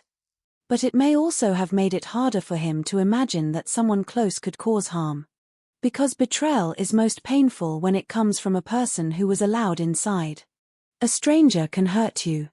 But someone you trust can change your understanding of the world itself. That was the emotional foundation of the case. Before any evidence was collected. Before any courtroom arguments were made. Before investigators uncovered the wider pattern that would transform the investigation. There was a man who wanted companionship. A man who believed he had found it. A man who opened his life to someone else. Peter Farquhar's story is not only a story about how he died. It is a story about how he lived. About the years he spent teaching others. About the ideas he shared. About the kindness people remembered. About the simple human desire to feel connected. And that is why his story deserves to begin here. Not with the crime. Not with the accusations. But with Peter himself. Because the true tragedy of any victim is that the world often learns their name only after something terrible happens. Peter Farquhar deserved to be known long before that moment. He was a teacher who inspired. A writer who searched for meaning. A believer who valued compassion. A man who, even in the later chapters of his life, still believed there were new stories waiting to be written. For Peter Farquhar, life had always been measured in chapters. Not just the chapters of books he read and taught, but the chapters of his own journey. Childhood. Education. A career built around learning. Years spent encouraging others. Moments of success. Moments of disappointment. Moments of quiet reflection. Like any human life, Peter's story was not a straight line. It was a collection of experiences that shaped the person he became. By the time he reached retirement, he carried with him something that cannot be measured on paper. A lifetime of memories. Every student whose confidence he helped build. Every conversation that stayed with him. Every book that changed the way he saw the world. Every person who had crossed his path and left some mark behind. Those memories were part of his identity. They were proof of a life that mattered. Peter was not someone who defined himself only by his profession. Teaching was important, but it was not the only thing that made him who he was. He was also a writer. A thinker. A man of faith. Someone who continued exploring ideas long after formal education had ended. People who spend their lives studying human behavior often develop a unique awareness of complexity. They understand that people are rarely simply good or bad, happy or unhappy. Every person contains contradictions. Strength and insecurity. Confidence and doubt. Hope and fear. Peter understood those contradictions. Perhaps that understanding came from literature. Perhaps it came from experience. Perhaps it came from years of listening to thousands of people tell their own stories. Whatever the reason, he had developed a habit of looking beneath the surface. He knew that a person's public image was only one part of who they were. Behind every smile could be a private struggle. Behind every confident statement could be uncertainty. Behind every ordinary day could be a hidden emotional battle. This sensitivity made Peter a compassionate person. It allowed him to connect with others. But it also meant that emotional relationships carried great importance for him. He did not view friendship as something casual. Friendship was a responsibility, a commitment, a recognition that another person's thoughts and feelings mattered. When Peter allowed someone into his life, he did not do so halfway. He gave attention. He gave trust. He gave time. That was one of his defining characteristics. He believed relationships were built through presence, through showing up, through remembering small details, through being there when someone needed support. This approach had served him throughout his career. Students trusted him because they knew he cared. Friends trusted him because they knew he listened. Members of his community trusted him because they knew he was sincere. But trust has a complicated nature. It is one of humanity's greatest strengths. Without trust, friendships cannot exist. Families cannot function. Communities cannot survive. Yet trust also creates vulnerability. To trust someone means accepting the possibility that they may disappoint you. It means allowing another person access to parts of yourself that could be hurt. Most people accept this risk because the alternative is isolation. And Peter, especially in his later years, did not want to live isolated. He wanted connection. He wanted companionship. He wanted someone who could share the quiet moments that make up everyday life. Those moments are easy to overlook. A conversation while preparing dinner. A shared joke. A comment about something seen during a walk. A person sitting nearby while two people do completely different things. These ordinary moments often become the memories people treasure most. They create the feeling of belonging. For Peter, that sense of belonging became increasingly important. He had spent much of his life giving his energy to others. Teaching. Writing. Participating in his community. But as he aged, the balance changed. The world around him became smaller. Not because he stopped caring about people, but because life naturally removes people from our daily routines. Some move away. Some become ill. Some become occupied with their own families. Some simply become part of the past. This is one of the quiet realities of aging. The world does not become empty all at once. It becomes quieter little by little. A chair that is no longer occupied. A phone that rings less often. A tradition that disappears because the people who created it are no longer there. For someone as emotionally aware as Peter, those changes were likely felt deeply. He understood absence. He understood memory. He understood the importance of moments that cannot be recreated. That may explain why new relationships held such significance. A new friendship was not simply a new friendship. It was evidence that life could still change. That the future could still contain surprises. That meaningful connections could still appear. This was the emotional background when Benjamin Field entered Peter's life. To outside observers, their relationship initially seemed unusual only because of the difference in their ages. But age differences alone do not determine whether a relationship is meaningful. Across generations, people have formed genuine friendships. Older people often appreciate the energy and perspective of younger individuals. Younger people can benefit from the experience and wisdom of older generations. A connection between two people of different ages can be completely natural. That was likely why few people questioned the relationship at first. There was nothing obviously suspicious about a younger person spending time with an older community member. In fact, many people would have viewed it positively. A sign of kindness. A sign of community. A sign that someone was willing to give time to another person. And for Peter, those interactions appeared to represent something even more meaningful. A chance to feel needed again. Because one of the most difficult emotional experiences in later life is feeling as though the world no longer requires anything from you. Retirement can create a strange contradiction. You finally have freedom, but you may also lose the role that once gave your days purpose. A teacher is no longer teaching. A mentor is no longer mentoring. A person who spent decades contributing may suddenly wonder where their contribution belongs. When someone arrives and makes you feel important again, the effect can be powerful. They do not simply become a friend.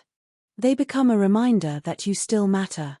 That emotional connection would later become central to the prosecution's argument against Benjamin Field.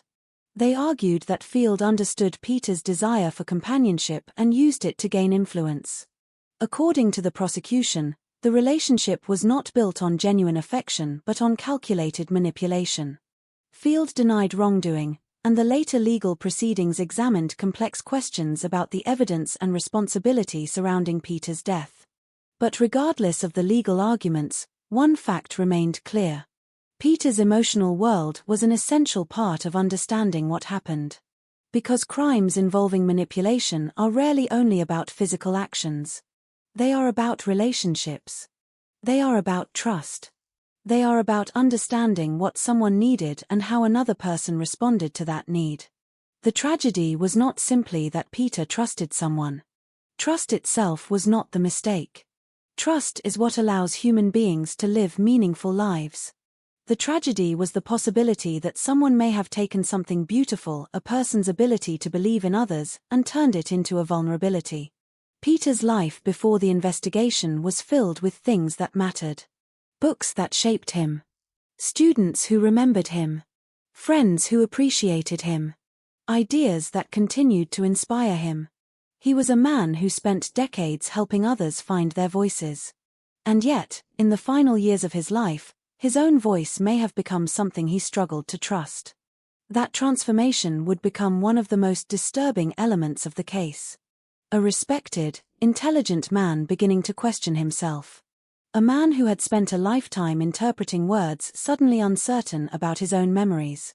A man who taught others to think critically, perhaps wondering if his own thoughts could be relied upon. The investigation would eventually seek to explain how that happened. But before the police examined evidence, before experts analyzed behavior, before lawyers presented arguments in court, there was a simple truth that needed to be remembered. Peter Farquhar was not defined by the tragedy that followed. He was defined by the life that came before it. And that life was full of knowledge, generosity, faith, and a desire that most people share. The desire to know that, somewhere in this world, someone truly cares. For many people, the later years of life are often imagined as a period of rest. A time when the pressure of careers has passed. A time when responsibilities become lighter. A time to look back with satisfaction at everything that has been achieved. But retirement does not erase the human need for purpose. In fact, for some people, it makes that need more visible. For Peter Farquhar, purpose had always been connected to people. His work was never only about teaching information. It was about connection. A classroom was not just a room with desks and a blackboard. It was a place where ideas were exchanged. Where young people discovered confidence. Where conversations could continue long after the lesson ended. Peter spent years encouraging others to find their own perspectives. He challenged students to look deeper, to question what they read, and to understand the emotions behind the words on a page. He believed stories mattered because people mattered. Every character in a novel carried fears, hopes, and experiences. Every person walking through the world carried their own unseen story. That belief shaped how Peter viewed others. He was not someone who rushed to judgment. He listened. He considered. He tried to understand. Those qualities made him a respected educator, but they also reveal something important about his personality. Peter was someone who valued empathy. He was someone who searched for the good in people. And when someone spends a lifetime seeing humanity through that lens, it can become difficult to imagine that another person might deliberately cause harm. Especially someone who appears to offer care. Especially someone who appears to understand loneliness. Especially someone who appears to provide exactly what has been missing. In the years before his death, Peter continued to maintain the interests that had always defined him. His home remained a reflection of his mind.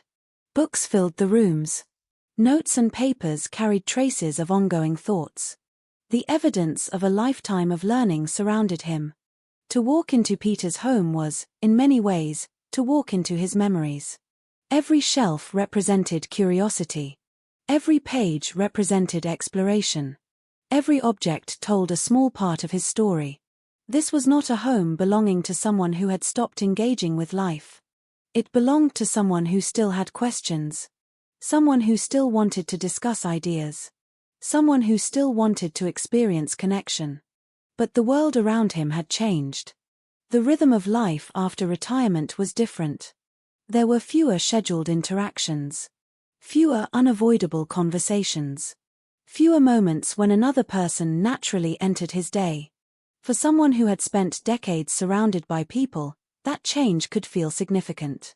The quiet of the house may have been comforting at times. But quiet can also become heavy. There is a difference between enjoying solitude and experiencing loneliness. Solitude is chosen. Loneliness is felt. One can sit alone and feel completely content. One can also sit among others and feel invisible. Peter's challenge was not simply that he lived alone.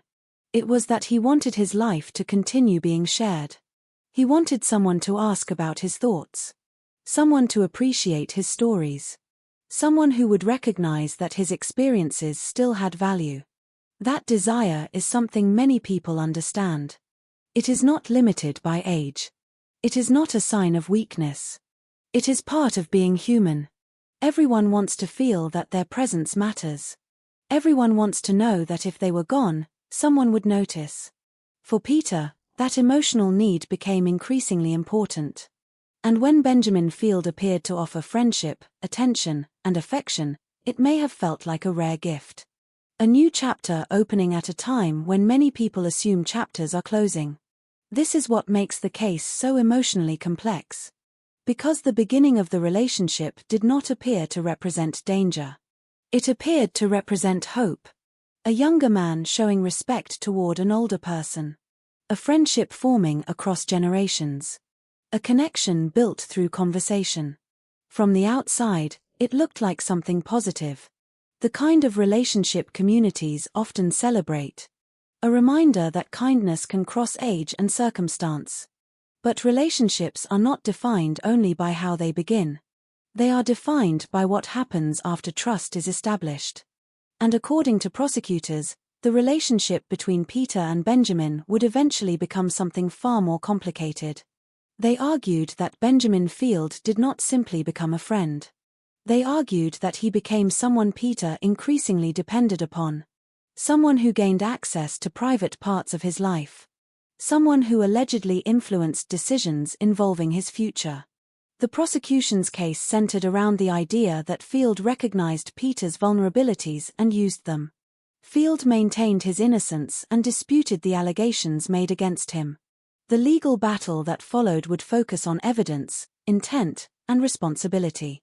But long before the courtroom arguments, there was a human story unfolding inside an ordinary home. A story about an older man who believed he had found companionship. A story about trust. A story about the devastating consequences when that trust is questioned. One of the most haunting aspects of the case was the suggestion that Peter's greatest vulnerability was not a lack of intelligence. It was the opposite. Peter was an intelligent man. An educated man. A man capable of understanding complicated ideas. But intelligence does not make someone immune to emotional manipulation. In fact, highly thoughtful people can sometimes be vulnerable in different ways. They analyze. They reflect. They search for explanations. And when they believe someone is acting with kindness, they may search for reasons to preserve that belief. Because accepting betrayal requires something painful. It requires admitting that the reality you trusted may not have been real. It requires looking back at moments that once brought comfort and questioning them. Was that conversation genuine? Was that kindness sincere? Was that affection real? Those are devastating questions for anyone to face. And for Peter, they would become questions asked only after he could no longer answer them himself. The investigation that followed his death would attempt to reconstruct the final years of his life. Not only through physical evidence, but through the traces every person leaves behind. Messages, documents, memories, conversations. The small pieces of a life that remain after someone is gone. Investigators would search for patterns. They would examine relationships. They would look for moments where ordinary events began to reveal something else. Because manipulation rarely leaves a single obvious mark. It leaves a trail. A collection of small details that only become meaningful when placed together. A comment here. A decision there. A change in behavior noticed by someone who cared. At the center of that investigation was a question that went far beyond the circumstances of Peter's death. Who was Peter before he became vulnerable? The answer was clear. He was a man who believed in people. A man who believed conversations mattered. A man who believed kindness had value. A man who, despite growing older, still believed life could surprise him. That belief was not something to criticize. It was something deeply human. The tragedy was not that Peter wanted companionship. The tragedy was the possibility that someone may have recognized that longing and used it for their own purposes. And that is what makes his story so difficult to forget. Because beneath the legal arguments and criminal investigation was something much simpler. A man wanted to be loved. A man wanted to be remembered. A man wanted to believe that someone had entered his life because they genuinely cared. The next chapter of this story moves closer to the relationship that changed everything. The arrival of Benjamin Field. The friendship that developed. And the moments when a connection that appeared ordinary began to take a far darker direction. The first signs of danger did not arrive with violence. There was no sudden confrontation. No dramatic warning. No moment when Peter Farquhar looked across the room and realized he was standing beside someone who might harm him. Instead, according to the prosecution's case, the danger entered his life quietly. It arrived through kindness. Through attention. Through the comforting presence of someone who appeared to care. This is what makes the story of Peter Farquhar and Benjamin Field so disturbing. The events that followed were not built around obvious fear. They were built around trust.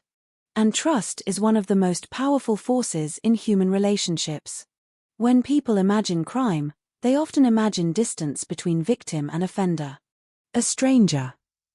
A threat from outside. An unknown person entering someone's life with harmful intentions. But some of the most difficult crimes to understand involve the opposite. The person responsible is not outside the victim's world. They are invited inside. They become familiar. They become someone the victim depends upon. According to prosecutors, that was the foundation of Benjamin Field's relationship with Peter. Field was not introduced as a danger. He was introduced as a friend. A young man involved in the local community. Someone who appeared respectful, thoughtful, and willing to help. To Peter, this friendship represented something deeply meaningful. It was not simply about having assistance with practical matters. It was about companionship. It was about feeling important again. It was about believing that someone younger genuinely enjoyed spending time with him. For an elderly person who has experienced increasing isolation, that kind of connection can carry enormous emotional weight. A visit is not just a visit. It is proof that someone thought of you. A conversation is not just a conversation. It is proof that your thoughts still matter. A helping hand is not just assistance. It is proof that you are not facing life alone. And according to the prosecution, Benjamin Field understood the importance of those feelings. They argued that he carefully positioned himself as someone Peter could trust. Someone who could fill an emotional gap that had existed for years. Someone who gradually became more than a friend. He became essential. The relationship appeared to develop naturally. Field spent time with Peter. He helped him with everyday tasks. He offered support. He became involved in his routines. From the outside, it looked like a genuine bond between two people from different generations. There was nothing unusual about a younger person helping an older member of a community. In many ways, it represented exactly the kind of kindness people hope still exists. A reminder that people can look after one another. But investigators would later examine those same actions through a different lens. They would ask whether the friendship had developed naturally or whether it had been deliberately constructed. Because manipulation does not always begin with obvious control. Often, it begins by becoming useful. A person who solves problems becomes appreciated. A person who provides comfort becomes trusted. A person who is always available becomes difficult to replace. Slowly, dependence can develop. And once dependence exists, influence becomes much easier. According to the prosecution, this was what happened between Benjamin Field and Peter Farquhar. They alleged that Field began shaping Peter's perception of him as someone reliable, caring, and indispensable. The friendship became increasingly important to Peter. And as that importance grew, so did Field's influence. One of the most troubling aspects of the case was the allegation that the manipulation extended beyond emotional dependence. Prosecutors argued that Field used Peter's trust to influence important decisions about his personal affairs.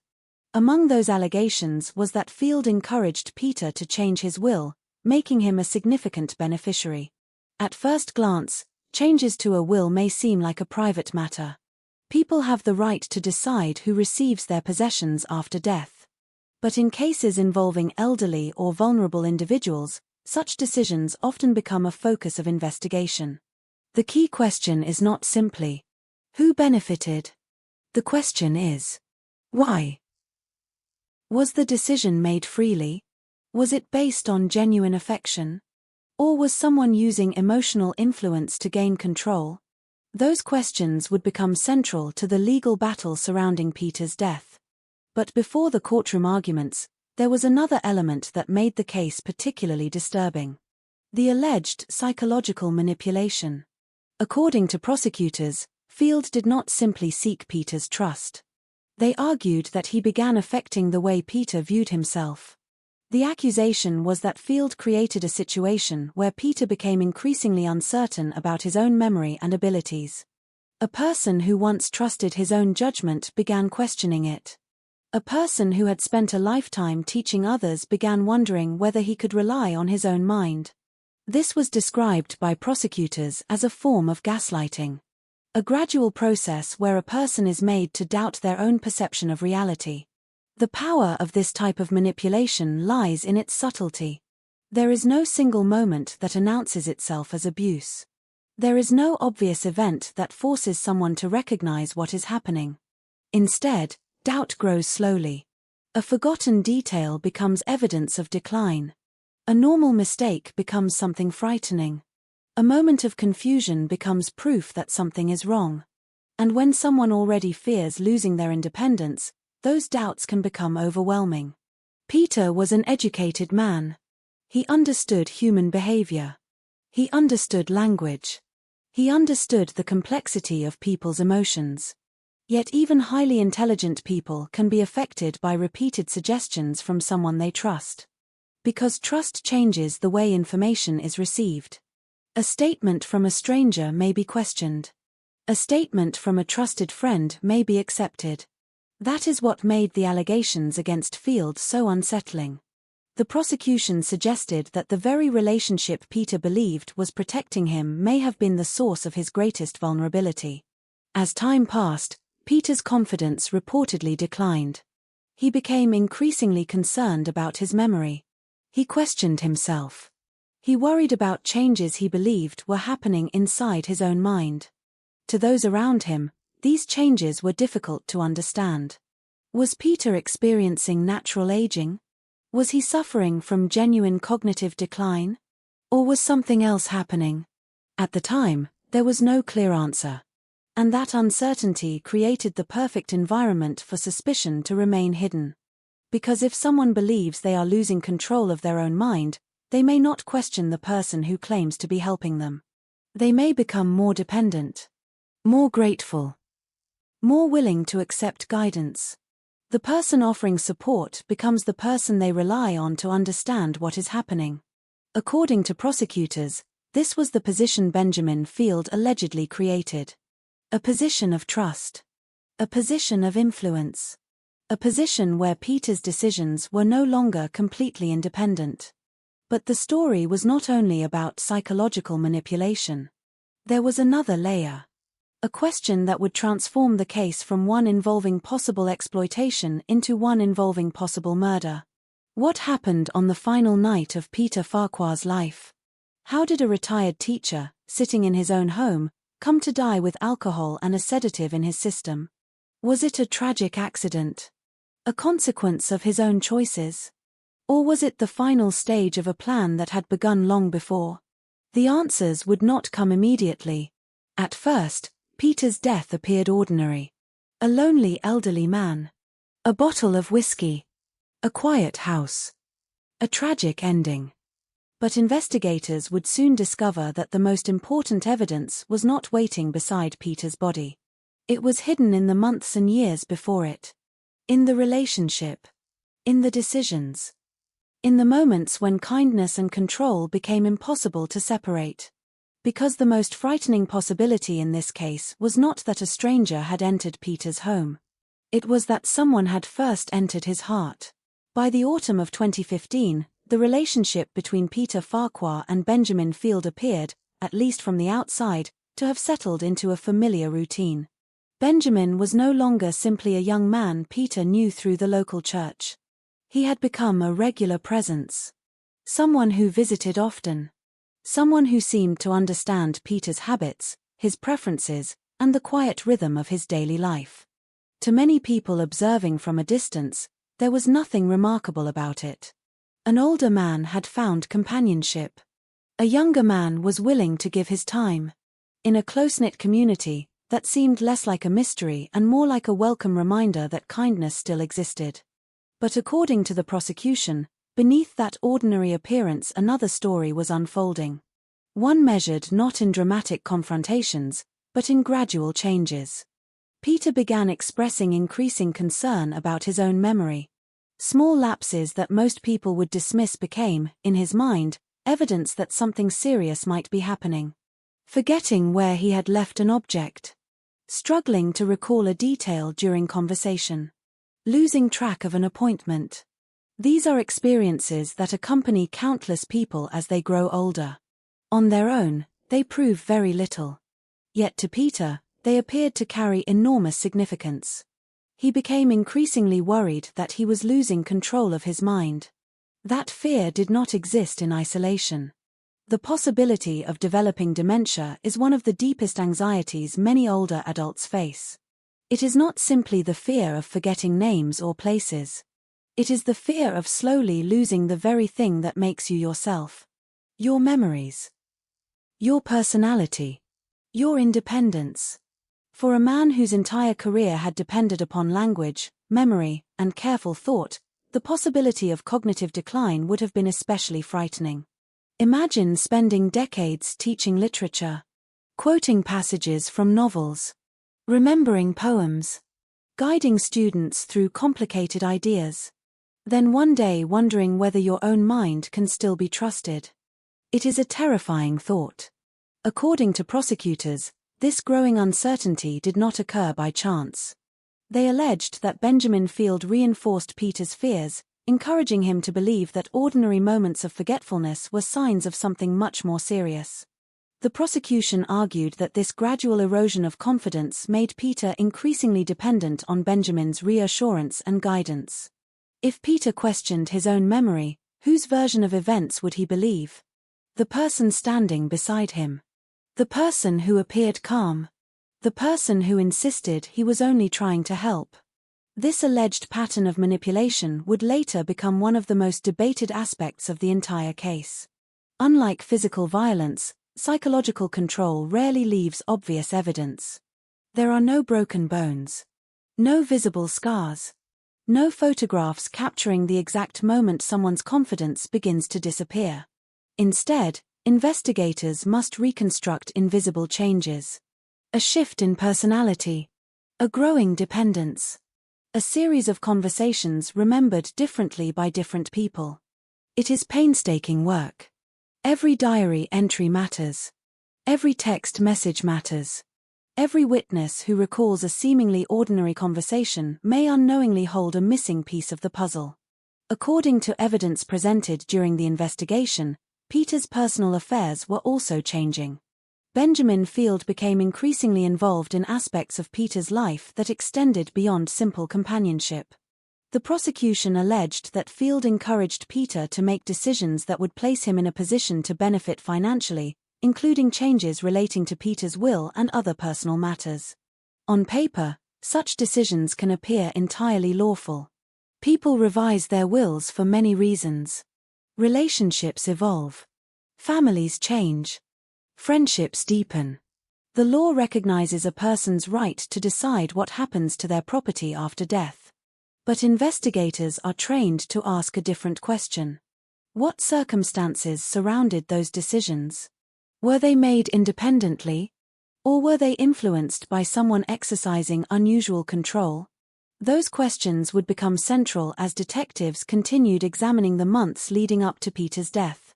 Meanwhile, another subtle change was reportedly taking place. Peter appeared to be drinking more heavily than some of those close to him expected. Alcohol itself was not unusual. Many people enjoy whiskey in the evening. Many older adults keep a bottle in the house. There is nothing suspicious about that alone. But alcohol has another characteristic.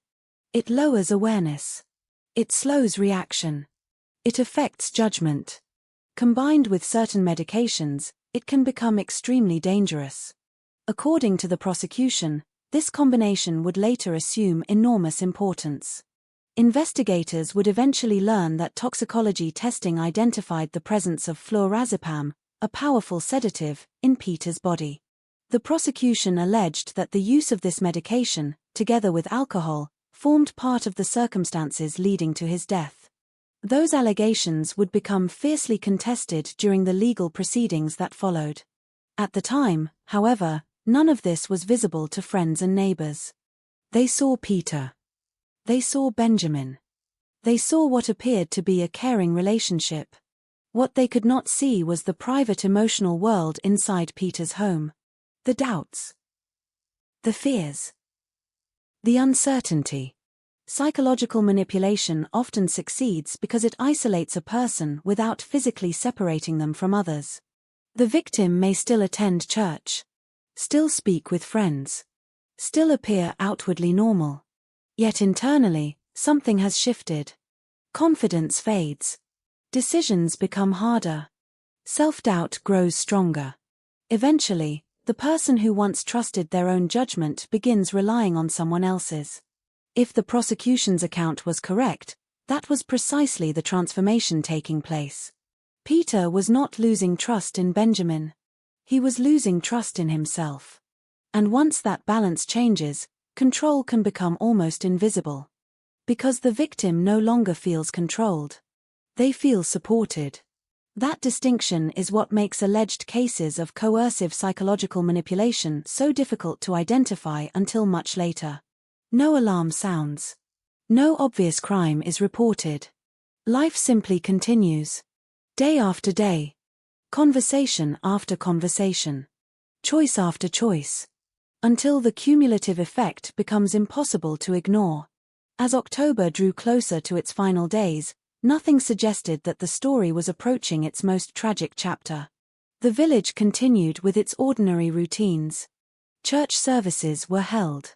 Neighbors exchanged greetings. Cars passed quietly through narrow country roads.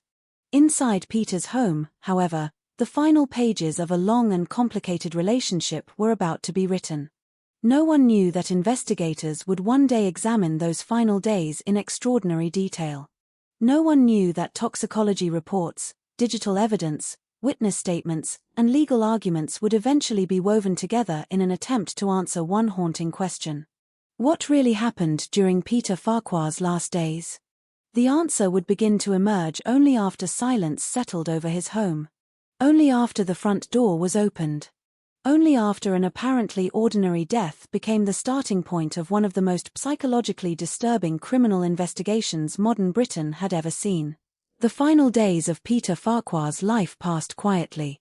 There was no public warning that something extraordinary was about to happen. No moment that caused neighbors to stop and look more closely. No visible sign that the elderly man living in a peaceful Buckinghamshire village was approaching the end of a story that would later attract national attention. From the outside, life continued as normal. The seasons were changing. Autumn was settling over Maids Morton. The trees were losing their leaves, leaving pathways covered with shades of orange and brown. The mornings were colder. The evenings arrived earlier. The familiar landscape of the village was moving toward winter, following the same natural cycle it had followed for generations. Inside Peter's home, however, events were moving toward a conclusion that would eventually raise profound questions about trust, vulnerability, and deception. According to the prosecution's case, the final stage of Benjamin Field's alleged plan involved a combination of emotional manipulation, alcohol, and medication. The allegations presented a disturbing picture. A man who had spent months building trust. A man who allegedly positioned himself as a source of comfort and support. A man who, prosecutors argued, used that closeness to influence Peter's decisions and ultimately contributed to his death. Field denied murdering Peter, and the legal proceedings that followed would examine complicated questions about intention, responsibility, and the exact circumstances surrounding Peter's final hours. But before those questions reached a courtroom, there was a much simpler reality. Peter was still a person living his final days. He was not aware of the investigation that would follow. He was not aware that people would later analyze his conversations, his choices, and his relationships. He was simply living inside the world he understood. A world where Benjamin was someone he trusted. A world where kindness appeared genuine. A world where he believed he had found companionship. That is perhaps the most painful element of the story. The possibility that two people were experiencing the same relationship in completely different ways. For Peter, according to the prosecution's interpretation, the relationship represented affection and emotional connection. For Benjamin, prosecutors argued, it represented opportunity. The gap between those two perspectives became the central tragedy. Because manipulation does not work if trust does not exist. The victim must believe. They must open the door. They must allow another person close enough to have influence. And Peter did exactly that. Not because he was careless. Not because he lacked intelligence. But because he was responding to a fundamental human desire. The desire to be cared for. In the days before his death, Peter's world had become increasingly connected to Benjamin. The young man's presence had become familiar. His involvement had become normal. And normality is powerful. People rarely question what has become part of their everyday routine. A person who appears regularly eventually stops feeling like a visitor. They become part of the environment. Part of the landscape. Part of life itself. This is why relationships involving trust are so difficult to examine after something goes wrong. The same actions that later appear suspicious may have once appeared comforting. The same conversations that later become evidence may once have felt completely ordinary. A message. A phone call. A visit. A simple offer of help. At the time, they may seem meaningless. Years later, they can become the pieces of a much larger picture. When investigators eventually reconstructed Peter's final period, they were not looking for one dramatic moment. They were looking for patterns. Patterns of behavior. Patterns of influence. Patterns that suggested whether events were accidental or intentional. And one of the most important patterns they examined was the alleged use of medication and alcohol. Peter was found with a bottle of whiskey nearby after his death. Initially, the circumstances appeared consistent with an accidental alcohol-related death. For a man of his age, living alone, such an explanation was tragically believable. There was no obvious sign of violence. No struggle. No immediate indication that another person had been involved. The simplest explanation seemed to be that Peter had consumed too much alcohol and died. But later forensic examination changed the direction of the investigation. Testing revealed the presence of fluorazepam in his system. Fluorazepam, a sedative medication, can have dangerous effects when combined with alcohol. The discovery raised new questions. How had the medication entered Peter's body? Why was it present? Was it connected to his death?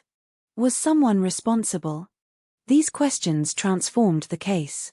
A death that had appeared tragic but natural began to look different. The investigation moved from understanding how Peter died to asking whether someone had played a role in causing it. And as detectives looked closer, the relationship between Peter and Benjamin became impossible to ignore. Because the question was no longer only about the final night. It was about everything that came before. The trust. The dependence. The alleged manipulation. The financial changes. The conversations. The decisions. The entire relationship became evidence. This is what made the case so unusual. The alleged crime was not limited to a single moment. It was a story that unfolded over time. A story where the most important evidence was not found at a traditional crime scene. It was found in human behavior. In memories. In documents. In the gradual transformation of one person's life. As detectives continued their work, they would discover information that expanded the investigation beyond Peter. Another elderly person. Another relationship. Another series of allegations involving Benjamin Field. That discovery would become the turning point that forced investigators to reconsider everything they thought they knew. Because one unexplained death can be tragic. But when similar patterns appear elsewhere, they can no longer be ignored. The investigation was about to move from a single question. What happened to Peter Farquhar? To a much larger and more disturbing question. Was Peter the only person Benjamin Field had targeted? The answer would change the entire case. And it would reveal that the story of Peter Farquhar's final days was only one part of a much wider investigation into trust, manipulation, and the hidden dangers that can exist behind the appearance of kindness. The discovery of Peter Farquhar's body did not immediately look like the beginning of a murder investigation. At first glance, everything inside the house seemed to suggest a tragic but ordinary explanation. A retired man. A quiet home. A bottle of whiskey. A life that had ended without violence. There was no obvious chaos. No scene of destruction. No sign that a struggle had taken place.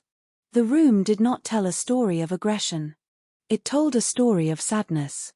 And that difference would become one of the most important challenges for investigators. Because some crimes announce themselves. Others hide behind appearances. On the morning Peter was found, the first priority was not searching for a killer. It was understanding what had happened to an elderly man who appeared to have died alone. The initial assumption was that Peter's death may have been connected to alcohol. The circumstances seemed to support that possibility. A bottle of whiskey was nearby. Peter was known to drink. There was nothing immediately visible to suggest that another person had entered the house and caused harm.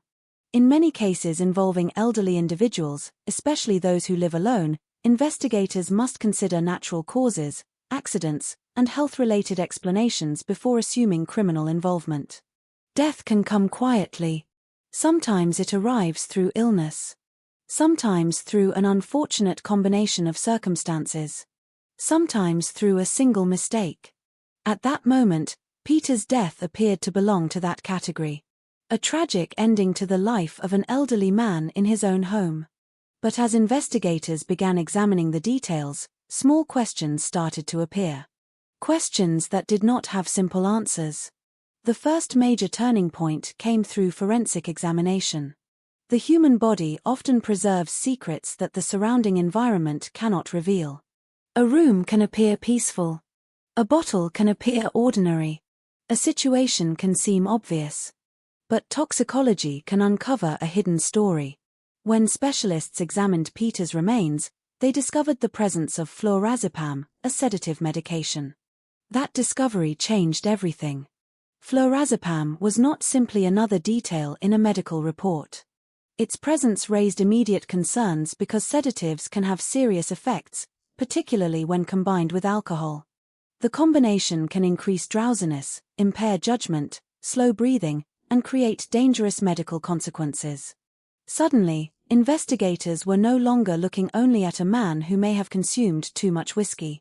They were looking at a death involving a substance that required explanation. How had it entered Peter's system? Had Peter taken it himself? Had it been prescribed?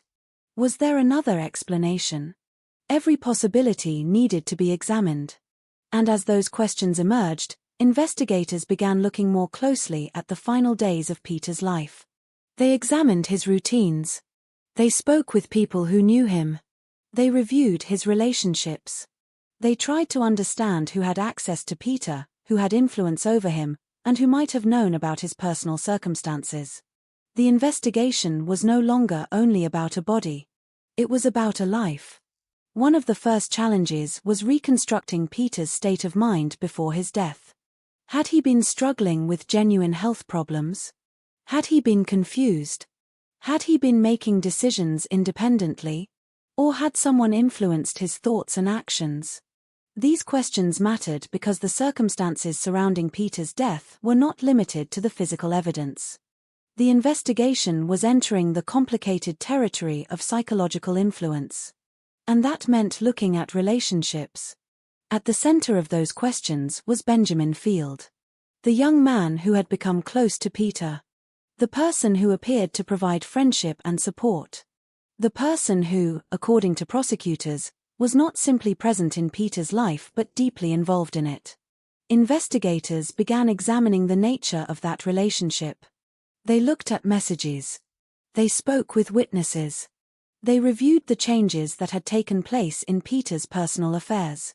They wanted to understand whether Benjamin's involvement had been the natural result of a close friendship or whether there had been something more deliberate behind it. At this stage, every detail mattered. A conversation that once seemed harmless could take on a new meaning. A decision that once seemed personal could become evidence. A change in behavior that friends had noticed but dismissed could become part of a larger pattern. This is one of the most difficult aspects of investigating crimes involving manipulation. The evidence is rarely found in one dramatic discovery. It is scattered across ordinary moments. A message sent late at night. A comment remembered months later. A document signed during a period of vulnerability. A witness suddenly realizing that something they ignored at the time may have been important. Investigators had to rebuild Peter's final months piece by piece. They had to separate coincidence from intention. They had to determine whether they were looking at a tragic sequence of events or something carefully planned. The discovery of fluorazepam was the first major crack in the original explanation of Peter's death. But it was not enough by itself. A drug in someone's system does not automatically explain how it got there. It does not automatically reveal intent. It does not automatically identify responsibility. The investigation needed more. It needed context. And context came from looking beyond the final night. As detectives explored Peter's relationship with Benjamin, they began to uncover another troubling detail. Peter was not the only older person whose life had become closely connected to Benjamin Field. Another name appeared. Another elderly individual. Another situation involving trust, inheritance, and alleged manipulation. Her name was Anne Martin. And her story would become one of the most important developments in the investigation. Because a single death can sometimes be explained away. A coincidence. An accident. A misunderstanding.